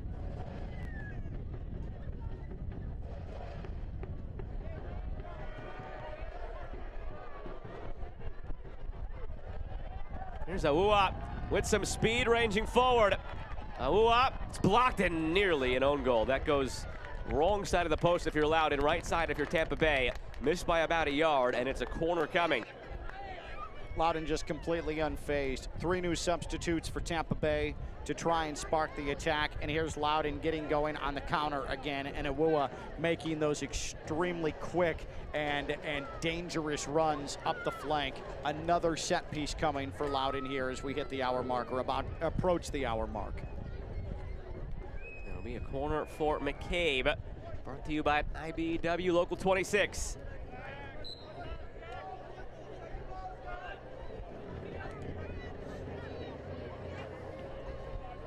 McCabe, in the back of the box. Stambrock got a head to it. Not out of the woods yet.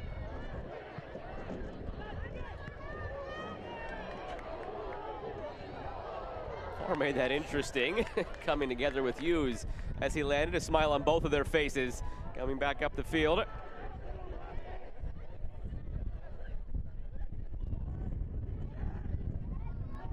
Here's Rivera. To the end line, and he wins a corner for Tampa Bay, so his first involvement positive. Learman did well to keep that cross from heading towards the goalkeeper, but Tampa Bay finally able to get out, get up the left side, and create something that leads to a set piece. Maybe we're starting to see them work their way a little bit into this second half. Finally, a question asked. And swinger Jennings misses it. Tried to glance it along, and it just missed the man bun on the way through. That's now the 3rd time in the second half that Loudoun has made something look a little bit dicey defensively in the area. That's why if Tampa Bay can get some semblance of possession back, just start feeding it into the box, test them, see what they're made of.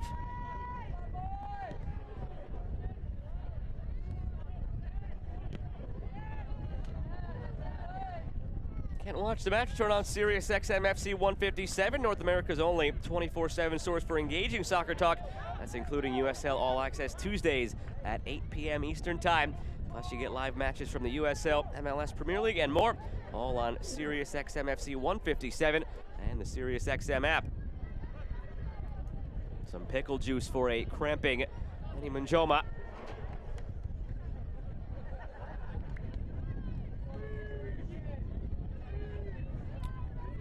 How do you think scientifically we landed on pickle juice as a cramp aid? I'm not particularly sure how we were able to test and then come up with the solution with that. I will say, as someone who's run a couple of marathons in his life, I'm a big pickle fan. I'm an advocate. The pickle juice, about 3 hours into a marathon, it's not appetizing, not something you want to do, but I will attest to the science. It's helpful. It works. It was an interesting trial and error back in the day. It's whoever stumbled upon it, thank you very much. Yep. But you retain that water thanks to the salt. Thank you, pickles. Thank you for your brine. Didn't really help, though, for Manjoma. He got the pickle juice, but he comes out now for Nick Moon. So 4 subs made by Tampa Bay.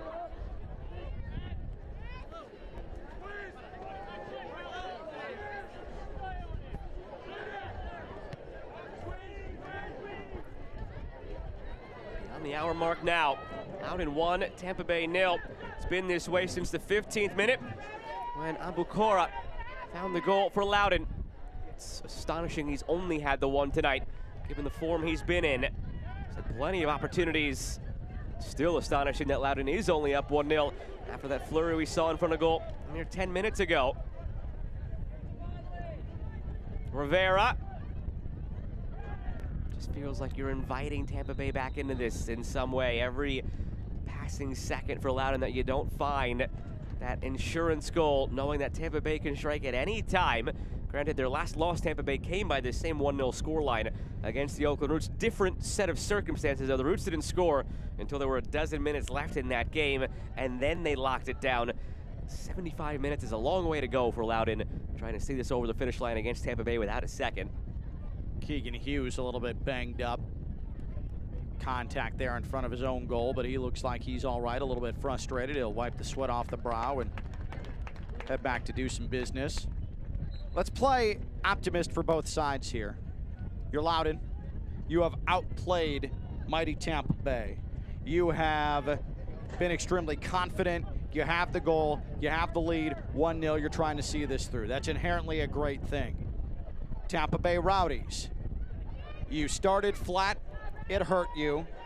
You found your way a little bit, but in the second half, you've been vastly outplayed. But you've gotten some fortuitous bounces to go your way, and you only trail 1-0 when it should be 2-0 or 3-0 at this point. You're still very much in this. That's what you have to keep thinking here from a positive perspective. And Moon now with the fresh legs, feeding it across to another sub in Rivera. Overlap for Bodily, centered, looking for Perez.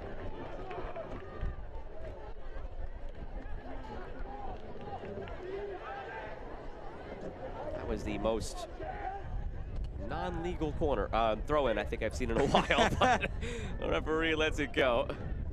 Could have just one-handed it. Moon. Really does have to be egregious nowadays to get a foul throw called. Yes. Thought that was, though, but neither here nor there. Who am I to enforce rules? Sample size is broadened now as far as 20 minutes gone in this second half. And the last time we had this conversation 10 minutes ago, where it was 65-35 possession in the second half alone for Loudoun. It has become 50-50 now in this second half. So ever since you brought it up, Tampa Bay has found a way to see more of the ball, as you were calling for. But now, can they turn it into more? This is around the time in the first half that we saw that paradigm shift as well.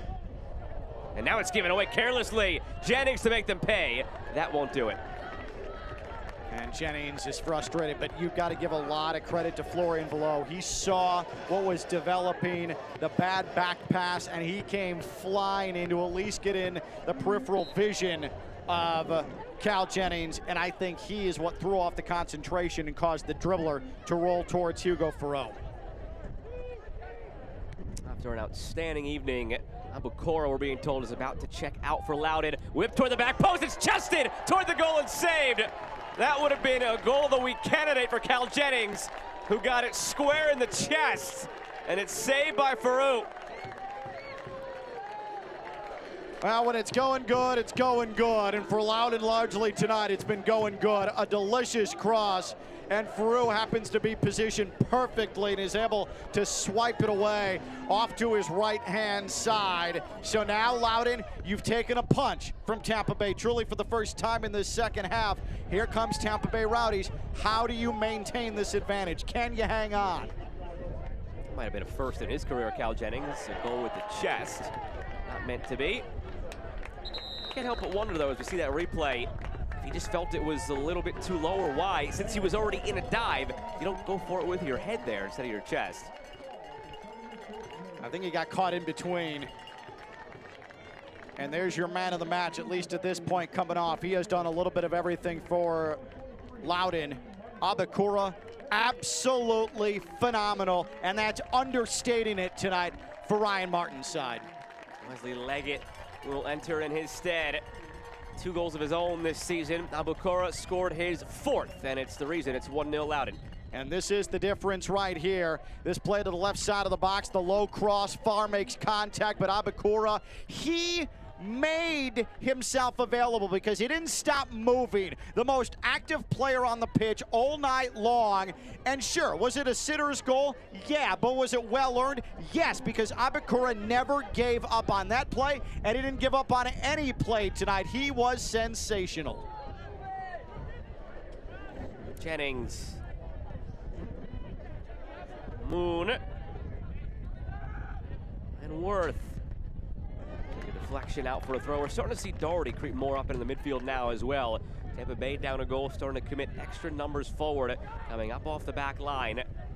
More of that freedom to go for it. It'll leave them susceptible on the back end, 1v1.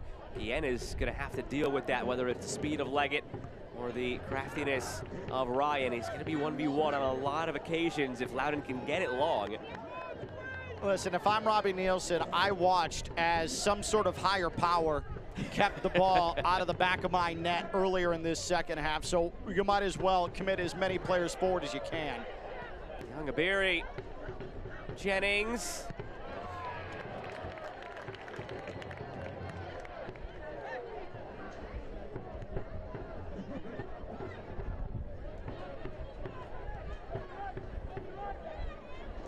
A lot of the ball here, though, now. A lot of the ball here for Tampa Bay. Moon. Still Moon. Oh, Hilton. Worth couldn't get there. Moon again. End line, Moon working on below, and it'll stay in. Spinning in the whole time. Would have been wise to play it regardless for below. I think it came off of him last as he evaluated the spin. Hilton. Youngabiri was onside. A corner for Tampa Bay. It was all sorts of confusion there because Moon was off and he took himself out of the play, but Youngabiri continued on in behind, and another set piece now for the Rowdies. Youngabiri's been the best player on the pitch for Tampa Bay tonight, and it hasn't been particularly close. He's the only one who has tried to press the envelope, force the action on the attack. He's the one who has earned the set pieces and been involved in the most dangerous opportunities, and now we'll have a hydration break where, like the first half, and I thought you were right on. You were right on when you said it was a chance for a reset in the first half for Tampa Bay. Now a chance to reevaluate if you're Tampa Bay here, shy of 70 minutes.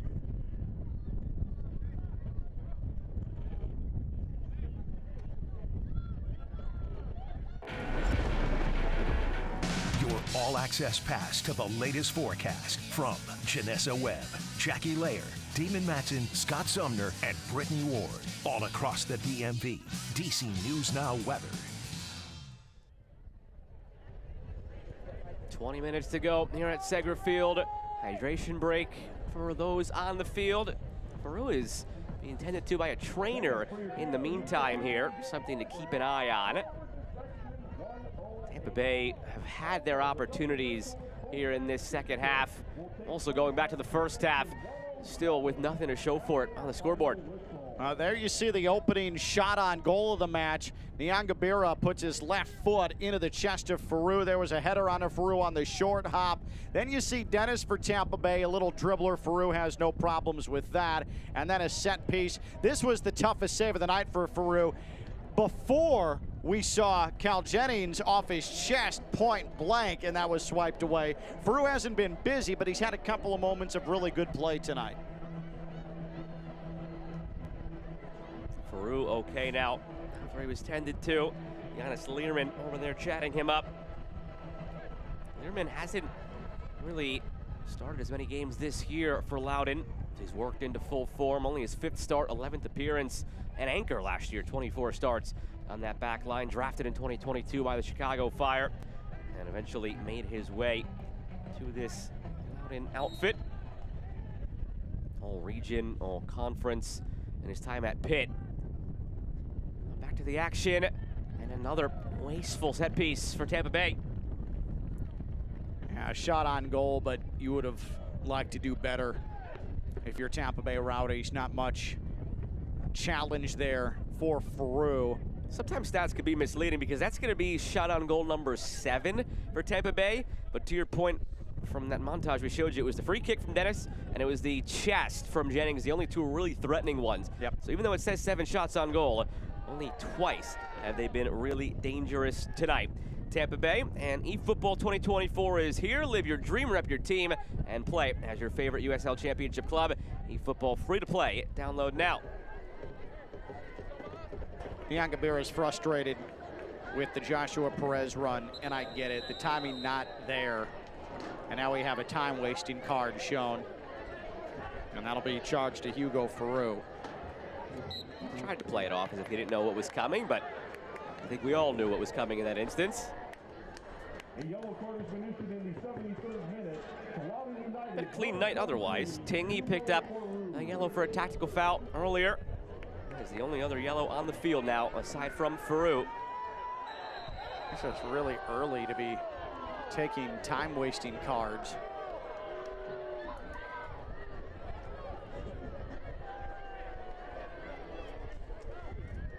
It's going to be all tonight for Florian Velo and for Zach Ryan as well.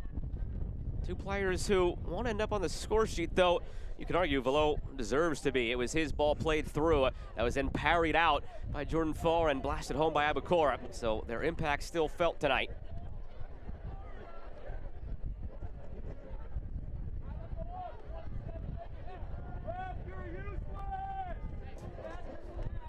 Riley Bedoit, Jakob Erlandson will replace these 2.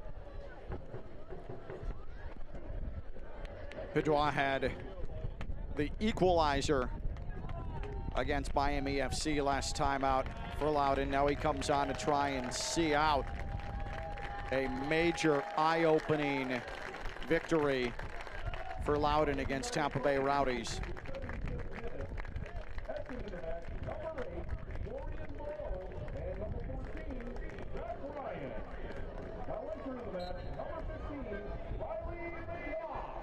Zach Ryan had a glorious opportunity, saved by Jordan Farr. He had a penalty saved last week. I'm sure as he comes off, and he played well. His movement was fantastic. He made himself dangerous. His presence felt, but he's got to be wondering, what do I have to do to find the back of the net here?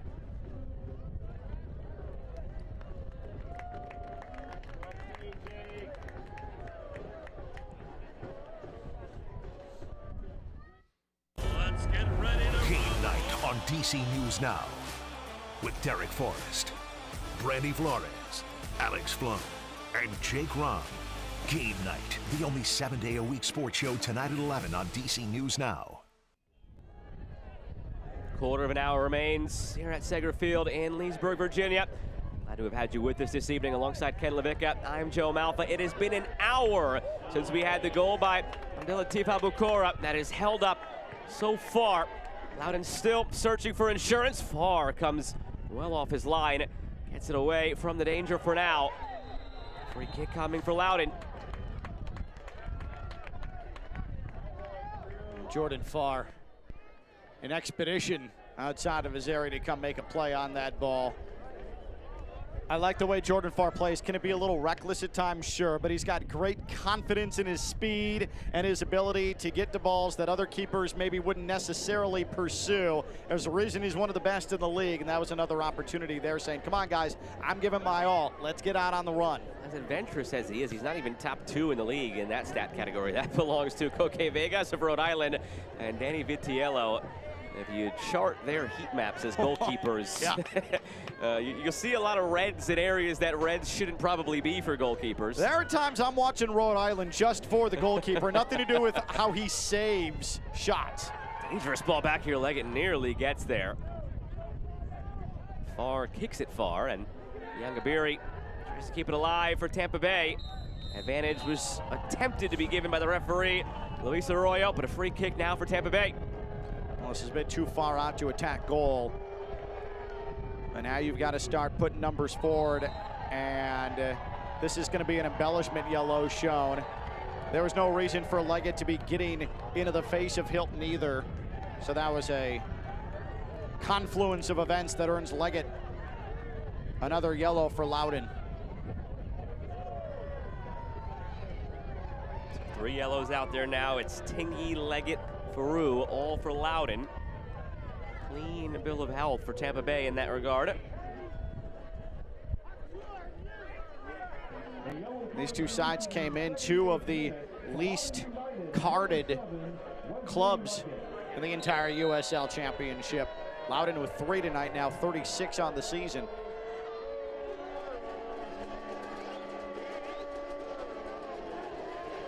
Perez runs over it. Hilton hits it. Flicked on by Jennings, but wide. Some good news for Loudoun over the last few minutes in the live table. It was 0-0 between Birmingham and Louisville.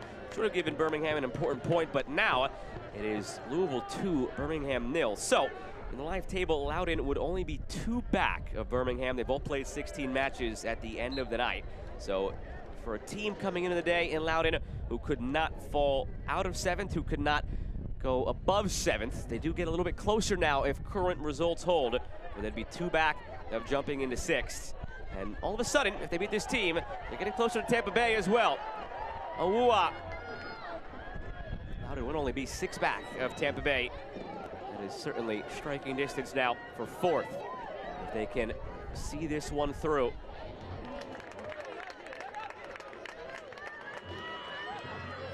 I cannot talk enough about the effort of Aboukoura tonight. And it's not just that he's a phenomenal player, and he's still so young and has such a great career ahead of him, but the banger that he scored last week against Miami, which is one of the goals of the season, just slicing it from distance and connecting into the goal tonight, completely different, where he just earns it because of sheer effort. He is coming on at an extremely opportune time for Loudoun United. They have a free kick, Loudoun. You can tune into ESPN2 for USL Summer of Soccer Showdown between Championship Eastern Conference rivals. It's Charleston Battery and Golden Boot leader Nick Marcanic taking on Birmingham Legion with their dual scoring threats, Enzo Martinez and Tyler Pasher. And it's Friday, July 5th. That's 7 Eastern.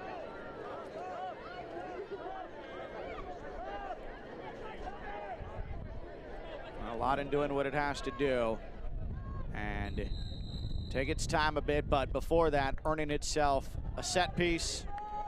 Can't get hurt off of this. You take your time. You get this inside of 10 minutes left to go.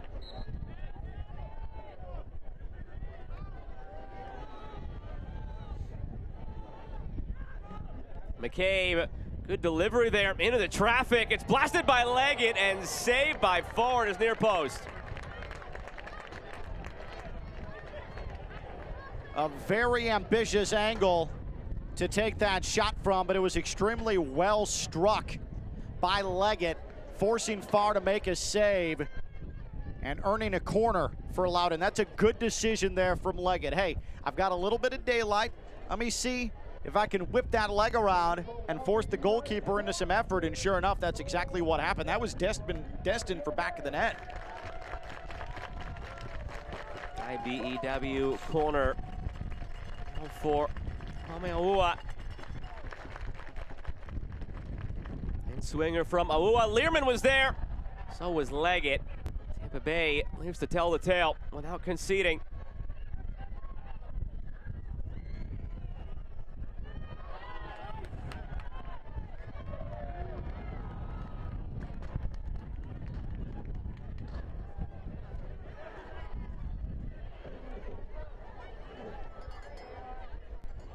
You can see Tampa Bay's trying to get out on the counter, but Loudoun's done a really good job most of the night of as soon as it looks like Tampa Bay is going to try and track meet it, they're able to throw all their numbers back and throw a wrench into the effort. Now it's Moon. Jennings did a really good job just outside the 18 tonight, Loudoun, whether it's Jennings, whether it was Arteaga when he was still in, whether it's like Hilton or Crisostomo stepping up around that semicircle just outside the 18, there's always somebody there, be it Skundrich, be it Hughes stepping up. No efforts from distance tonight for Tampa Bay because they have the quality in the roster to strike from distance. Loudoun not even giving them the opportunity. It was Hughes there with the slide tackle. That was an impediment to that sequence for Tampa Bay. And so at this point now, into the 83rd minute, if you're Loudoun, you try and fortify things defensively, and it's fine if you just clear it out and make Tampa Bay chase to get back into the attack. Gabiri took a deflection. Gets it back, deflects again. Third time the charm. No, he'll let this one out instead. Wisely for a corner. Maybe equally as wisely after taking that ball on the deflection. Got a man down. Trying to kill some more time and break some more rhythm for Loudoun. It's Dambrot this time. To be fair to everybody on the field, while you can let your mind leap to the conclusion of time wasting for Loudoun, again, it was 100 degrees tonight, and we've already seen the pickle juice out there on the Tampa Bay side, so cramps do happen. Now, that also provides the perfect cover for a situation like this, so we shall see. I'll keep quiet about this, Joe. You'll be the judge. Yeah, we'll let the viewer decide. Cramp or time wasting. Either way, looks to be okay and effective if it's the latter. Effective either way, whether it was intended or not. Right. Breaks up the rhythm in taking that corner. It's Hartford Athletic next for Loudoun. As if playing in 100-degree heat wasn't bad enough tonight, you've got a quick turnaround to Hartford on Wednesday, but 3 more points perhaps up for grabs against the team below you in the standings against Hartford. If they can see these 3 over the finish line as well, could be a big week for Loudoun as they continue their ascent up the standings. Perez toward the back post. Another corner coming from the opposite side now. A chance to reach 6 unbeaten for Loudoun, a club record. It would be a 4th win in the last 6. Well, this feels like last stand here for Tampa Bay. For Loudoun, you have got to continue to stay organized, and you've got to communicate. Have to communicate here.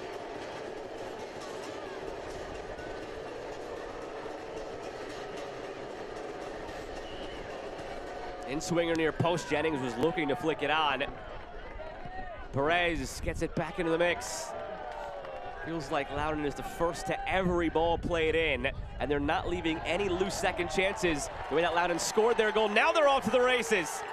It's led by Bedois, has the support of Leggett. Can Leggett slam the door shut? No. Well, Bedois not the most fleet of foot, and he started running out of gas. He had Leggett in support, but the pass was a bit behind Leggett. He had to recover. It threw off the run. He got it onto his left foot, but he was off balance and launched it into the bleachers. That said, it's not entirely bad because it's that much more time that has been ticked off the clock here as we are getting into desperation mode for Tampa Bay Rowdies. And as they tried to go quickly off the ensuing goal kick, Cal Jennings was offside. Maybe a sign of frustration and desperation, though, for Tampa Bay. Instead of their methodical build going direct for Cal Jennings. Not a bad option. You've got a 9-goal scorer up there in Cal Jennings, who had 19 last year and has had an outstanding career in USL Championship. Well, Joe, we talked about it earlier. 3 of the last 4 wins for Tampa Bay have been via goals that have been scored at the 85th minute or beyond. This wouldn't be for a win tonight for Tampa Bay, but they're clearly not fazed about the pressure of having to come up with a massive goal and a huge play in the attack very late in matches. It's sort of been their identity over the last couple of weeks. So if you're Loudoun, you have to be fully cognizant of that. The job is not done. That includes against Louisville. They had a 2-0 lead in that game. Tampa Bay, Louisville stormed back, tied it at 2. Tampa Bay wins it in stoppage time. No strangers to the late dramatics and heroics. That's why an insurance goal helps you breathe a lot easier. They've been trying to find it. Can they now? That won't do it. Farr wants to go quickly. Goalkeeper to goalkeeper. Peru was ready for it. Loudoun's ready for 2 more subs now. Erlinson. Let's see those subs with 3 to play. I also don't get that from Erlinson. Why wouldn't you pull it back and try and stay in some possession, though you are going to bring on a defensive reinforcement? Also see a change coming on the Tampa Bay side. Kwame Owuwa leaves, as does Robbie Dambrot. And it will be a club debut for Isaiah Johnston of Loudoun, and also Cristiano Francois coming in. Johnston just acquired this week in the last couple of days from Huntsville City in MLS Next Pro. Made 12 starts this season, made 15 starts last season.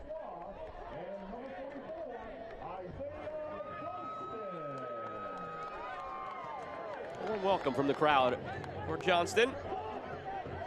And a big spot for the young Canadian midfielder as he tries to help Loudoun do a potentially defining 3 points in the table here at home tonight.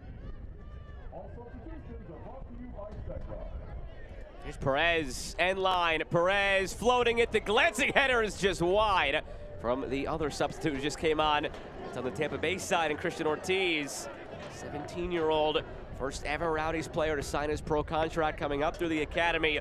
Comes in now for a cameo at the end of this one. It's only his 5th appearance this year, 38 minutes in those previous 4. He hasn't seen much time, and an opportunity there to leave his mark, but just off the mark.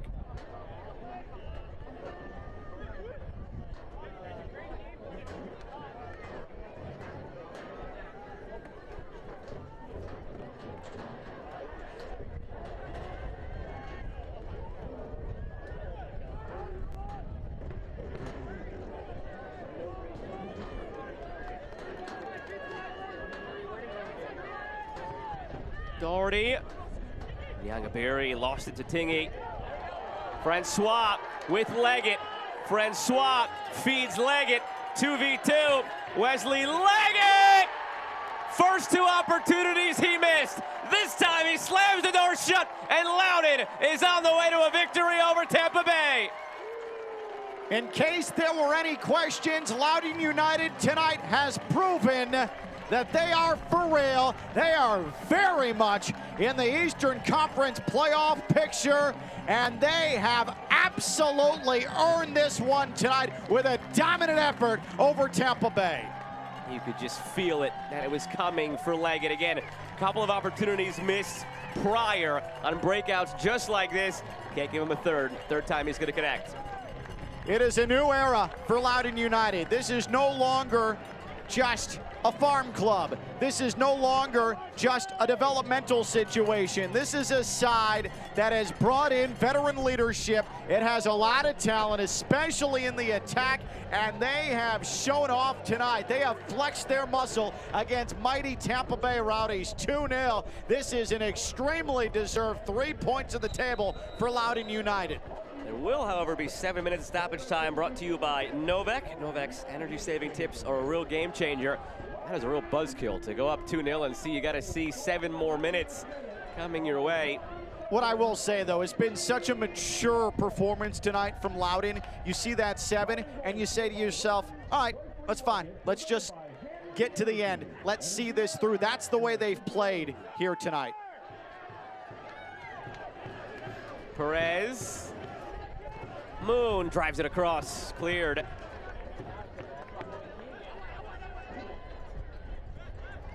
Weird spot to settle it, but foul is a needless one from Perez. He had the numbers there.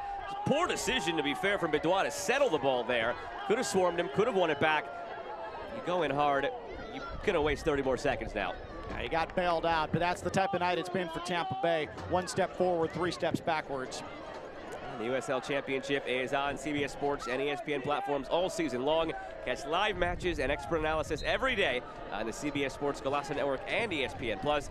Go to USLChampionship.com for the complete USL TV listings.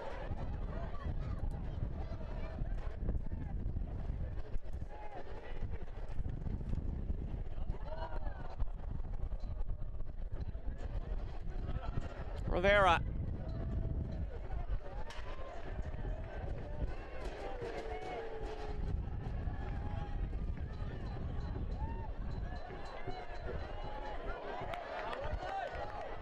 Wesley Leggett was essentially a see the game over the finish line extraordinaire last season for Loudoun United. Of his 33 appearances, 24 came off the bench. He had 3 goals, 3 assists, and those 6 goal contributions again mainly came coming off the bench as a spark. Got his 3rd goal of the season tonight, gave them the insurance goal, and they almost needed it. They still may. It's out for a corner for the Rowdies. Ferro saw what was developing, and things were getting a little bit leaky in the back. Tough angle there for Blake Bodley, but Ferro knew he needed to come up and get at least a shin on it. He did, and here comes a corner for Tampa Bay.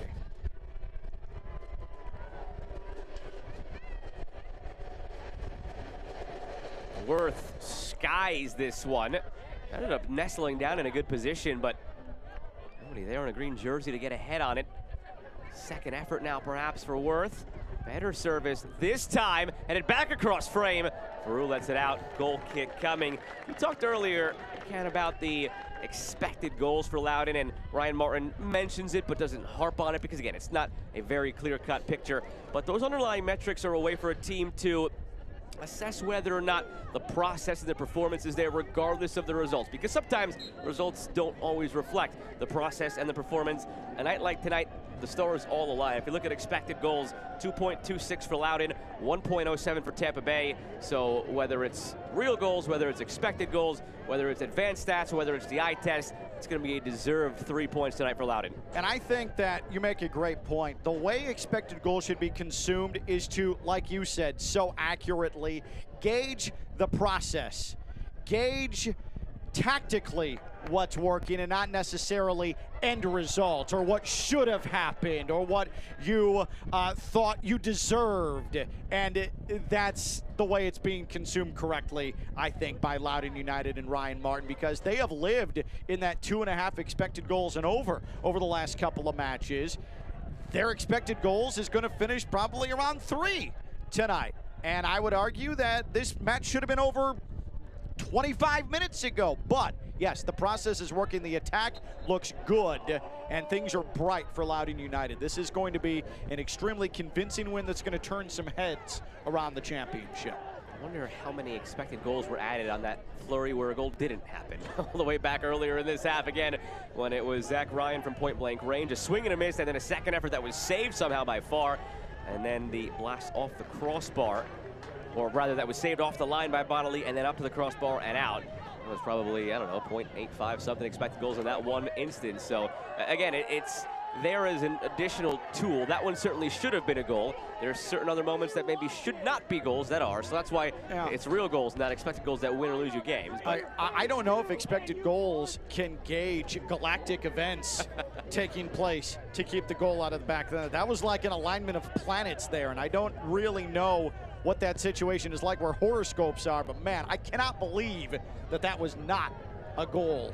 The 2 glorious chances for Loudoun, but it doesn't matter anymore. Loudoun is going to come up with the 3 points, and think about it. Loudoun's going to end tonight with 22 points in the table, okay? Planted in the Eastern Conference playoff picture. The franchise record for points in a table is 39. They're creeping up. They're going to be 17 off that pace before we hit the month of July. What a complete shift in this franchise's fortunes. Halfway mark now, just about. And through it all, that man constant, Ryan Martin, he's been trusted for this group when it came to player development back in the former affiliation days, and had the likes of all the teenagers coming through, the academy kids coming through, no consistency. Didn't really know coming into a week what his 11 would look like. Sometimes didn't know until the day before the game, if that, if he was lucky in some instances, as Jennings shakes free over the bar. Their night in a nutshell. But Ryan Martin now seeing in this different era of Loudoun, and all the while has proven to us that he is one that can coach with anyone in this league.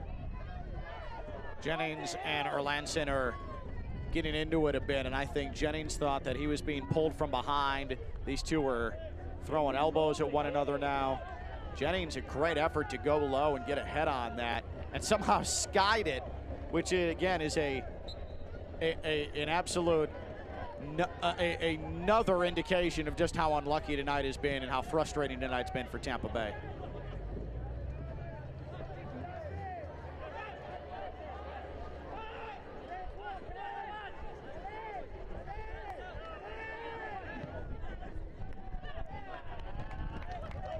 Minutes come and gone.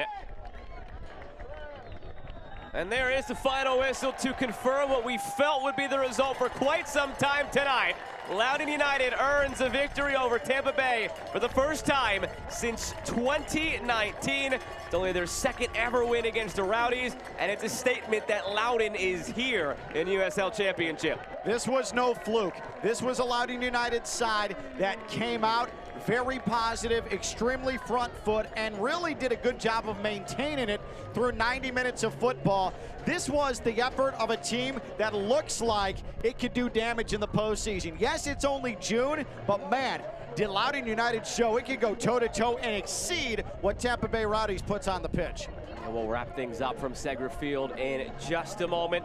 Aboukoura was the man of the match. Leggett provided the insurance, and all 3 points in the back pocket for Loudoun United tonight at Segra Field. Texas Rangers, don't move another inch. I warned you what would happen if you went rogue, and you ignored me. There's a lunatic out there killing people. On the ground, now! I can't be a good father, a good friend, a good partner until I get this guy off the streets. The only thing I can be good at right now is being a Ranger.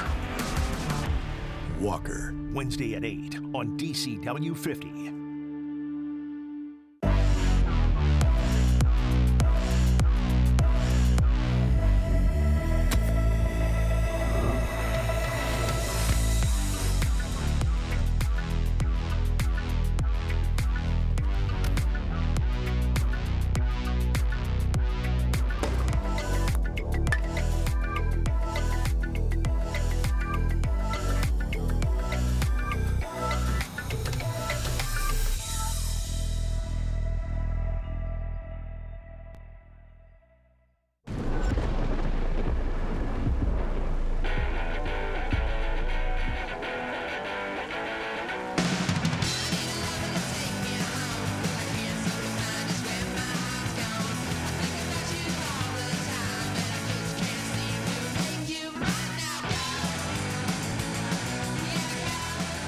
Weather for all the DMV, your weather experts. You're watching DC News Now.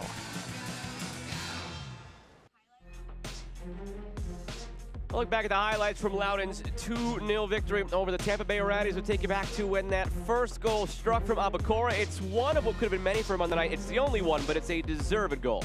And it's all effort here for Aboukoura, who was everywhere at once tonight in the attack for Loudoun United. Did that ball roll to his feet? Fortuitous bounce? Absolutely. But did he plan it? Yes. And did he put himself in that position to succeed? Absolutely. That was a culmination deserved goal for Aboukoura. And then Leggett with the insurance on the counter. This was one of many glorious opportunities in the second half, and finally Leggett able to beat Farr. There was no doubt about this. Strikes it with conviction just inside the box. 2-0, all 3 points to Loudoun United in a match that, while it stayed close, never seemed very much in doubt. If you like attack, though, you saw 37 shots tonight, so you had a good time. Yeah, and we had a feeling this was going to be a lot of attacking, and so there you go. An awful lot of shots. You're exactly right, and it finishes 7-7 each. Shots on target. The defenses held up for the most part okay, which is surprising for a match that featured so much back and forth, but entertaining, worth the price of admission, and certainly worth 3 points for Loudoun United. Well, Tampa Bay were 5-1 in their last 6. They fall once again. Loudoun, on the other hand, unbeaten now over a 6-game stretch. It's the longest stretch in club history. 4 of those 6 being wins, and they punctuated tonight with a 2-0 victory over the Tampa Bay Rowdies. My broadcast partner Ken Levicka and the crew that makes this possible, I'm Joe Malfa saying so long for now from Seger Field. 3 big points for Loudoun United. They are creeping their way up the table slowly. For the first time in 5 years, they get a win over the Tampa Bay Rowdies. Plenty more USL action to come tonight. Flip around ESPN Plus and enjoy. Good night, everybody. This copyrighted telecast of the United Soccer League Championship cannot be retransmitted, rebroadcast, or reproduced without the expressed written consent of the United Soccer League Championship.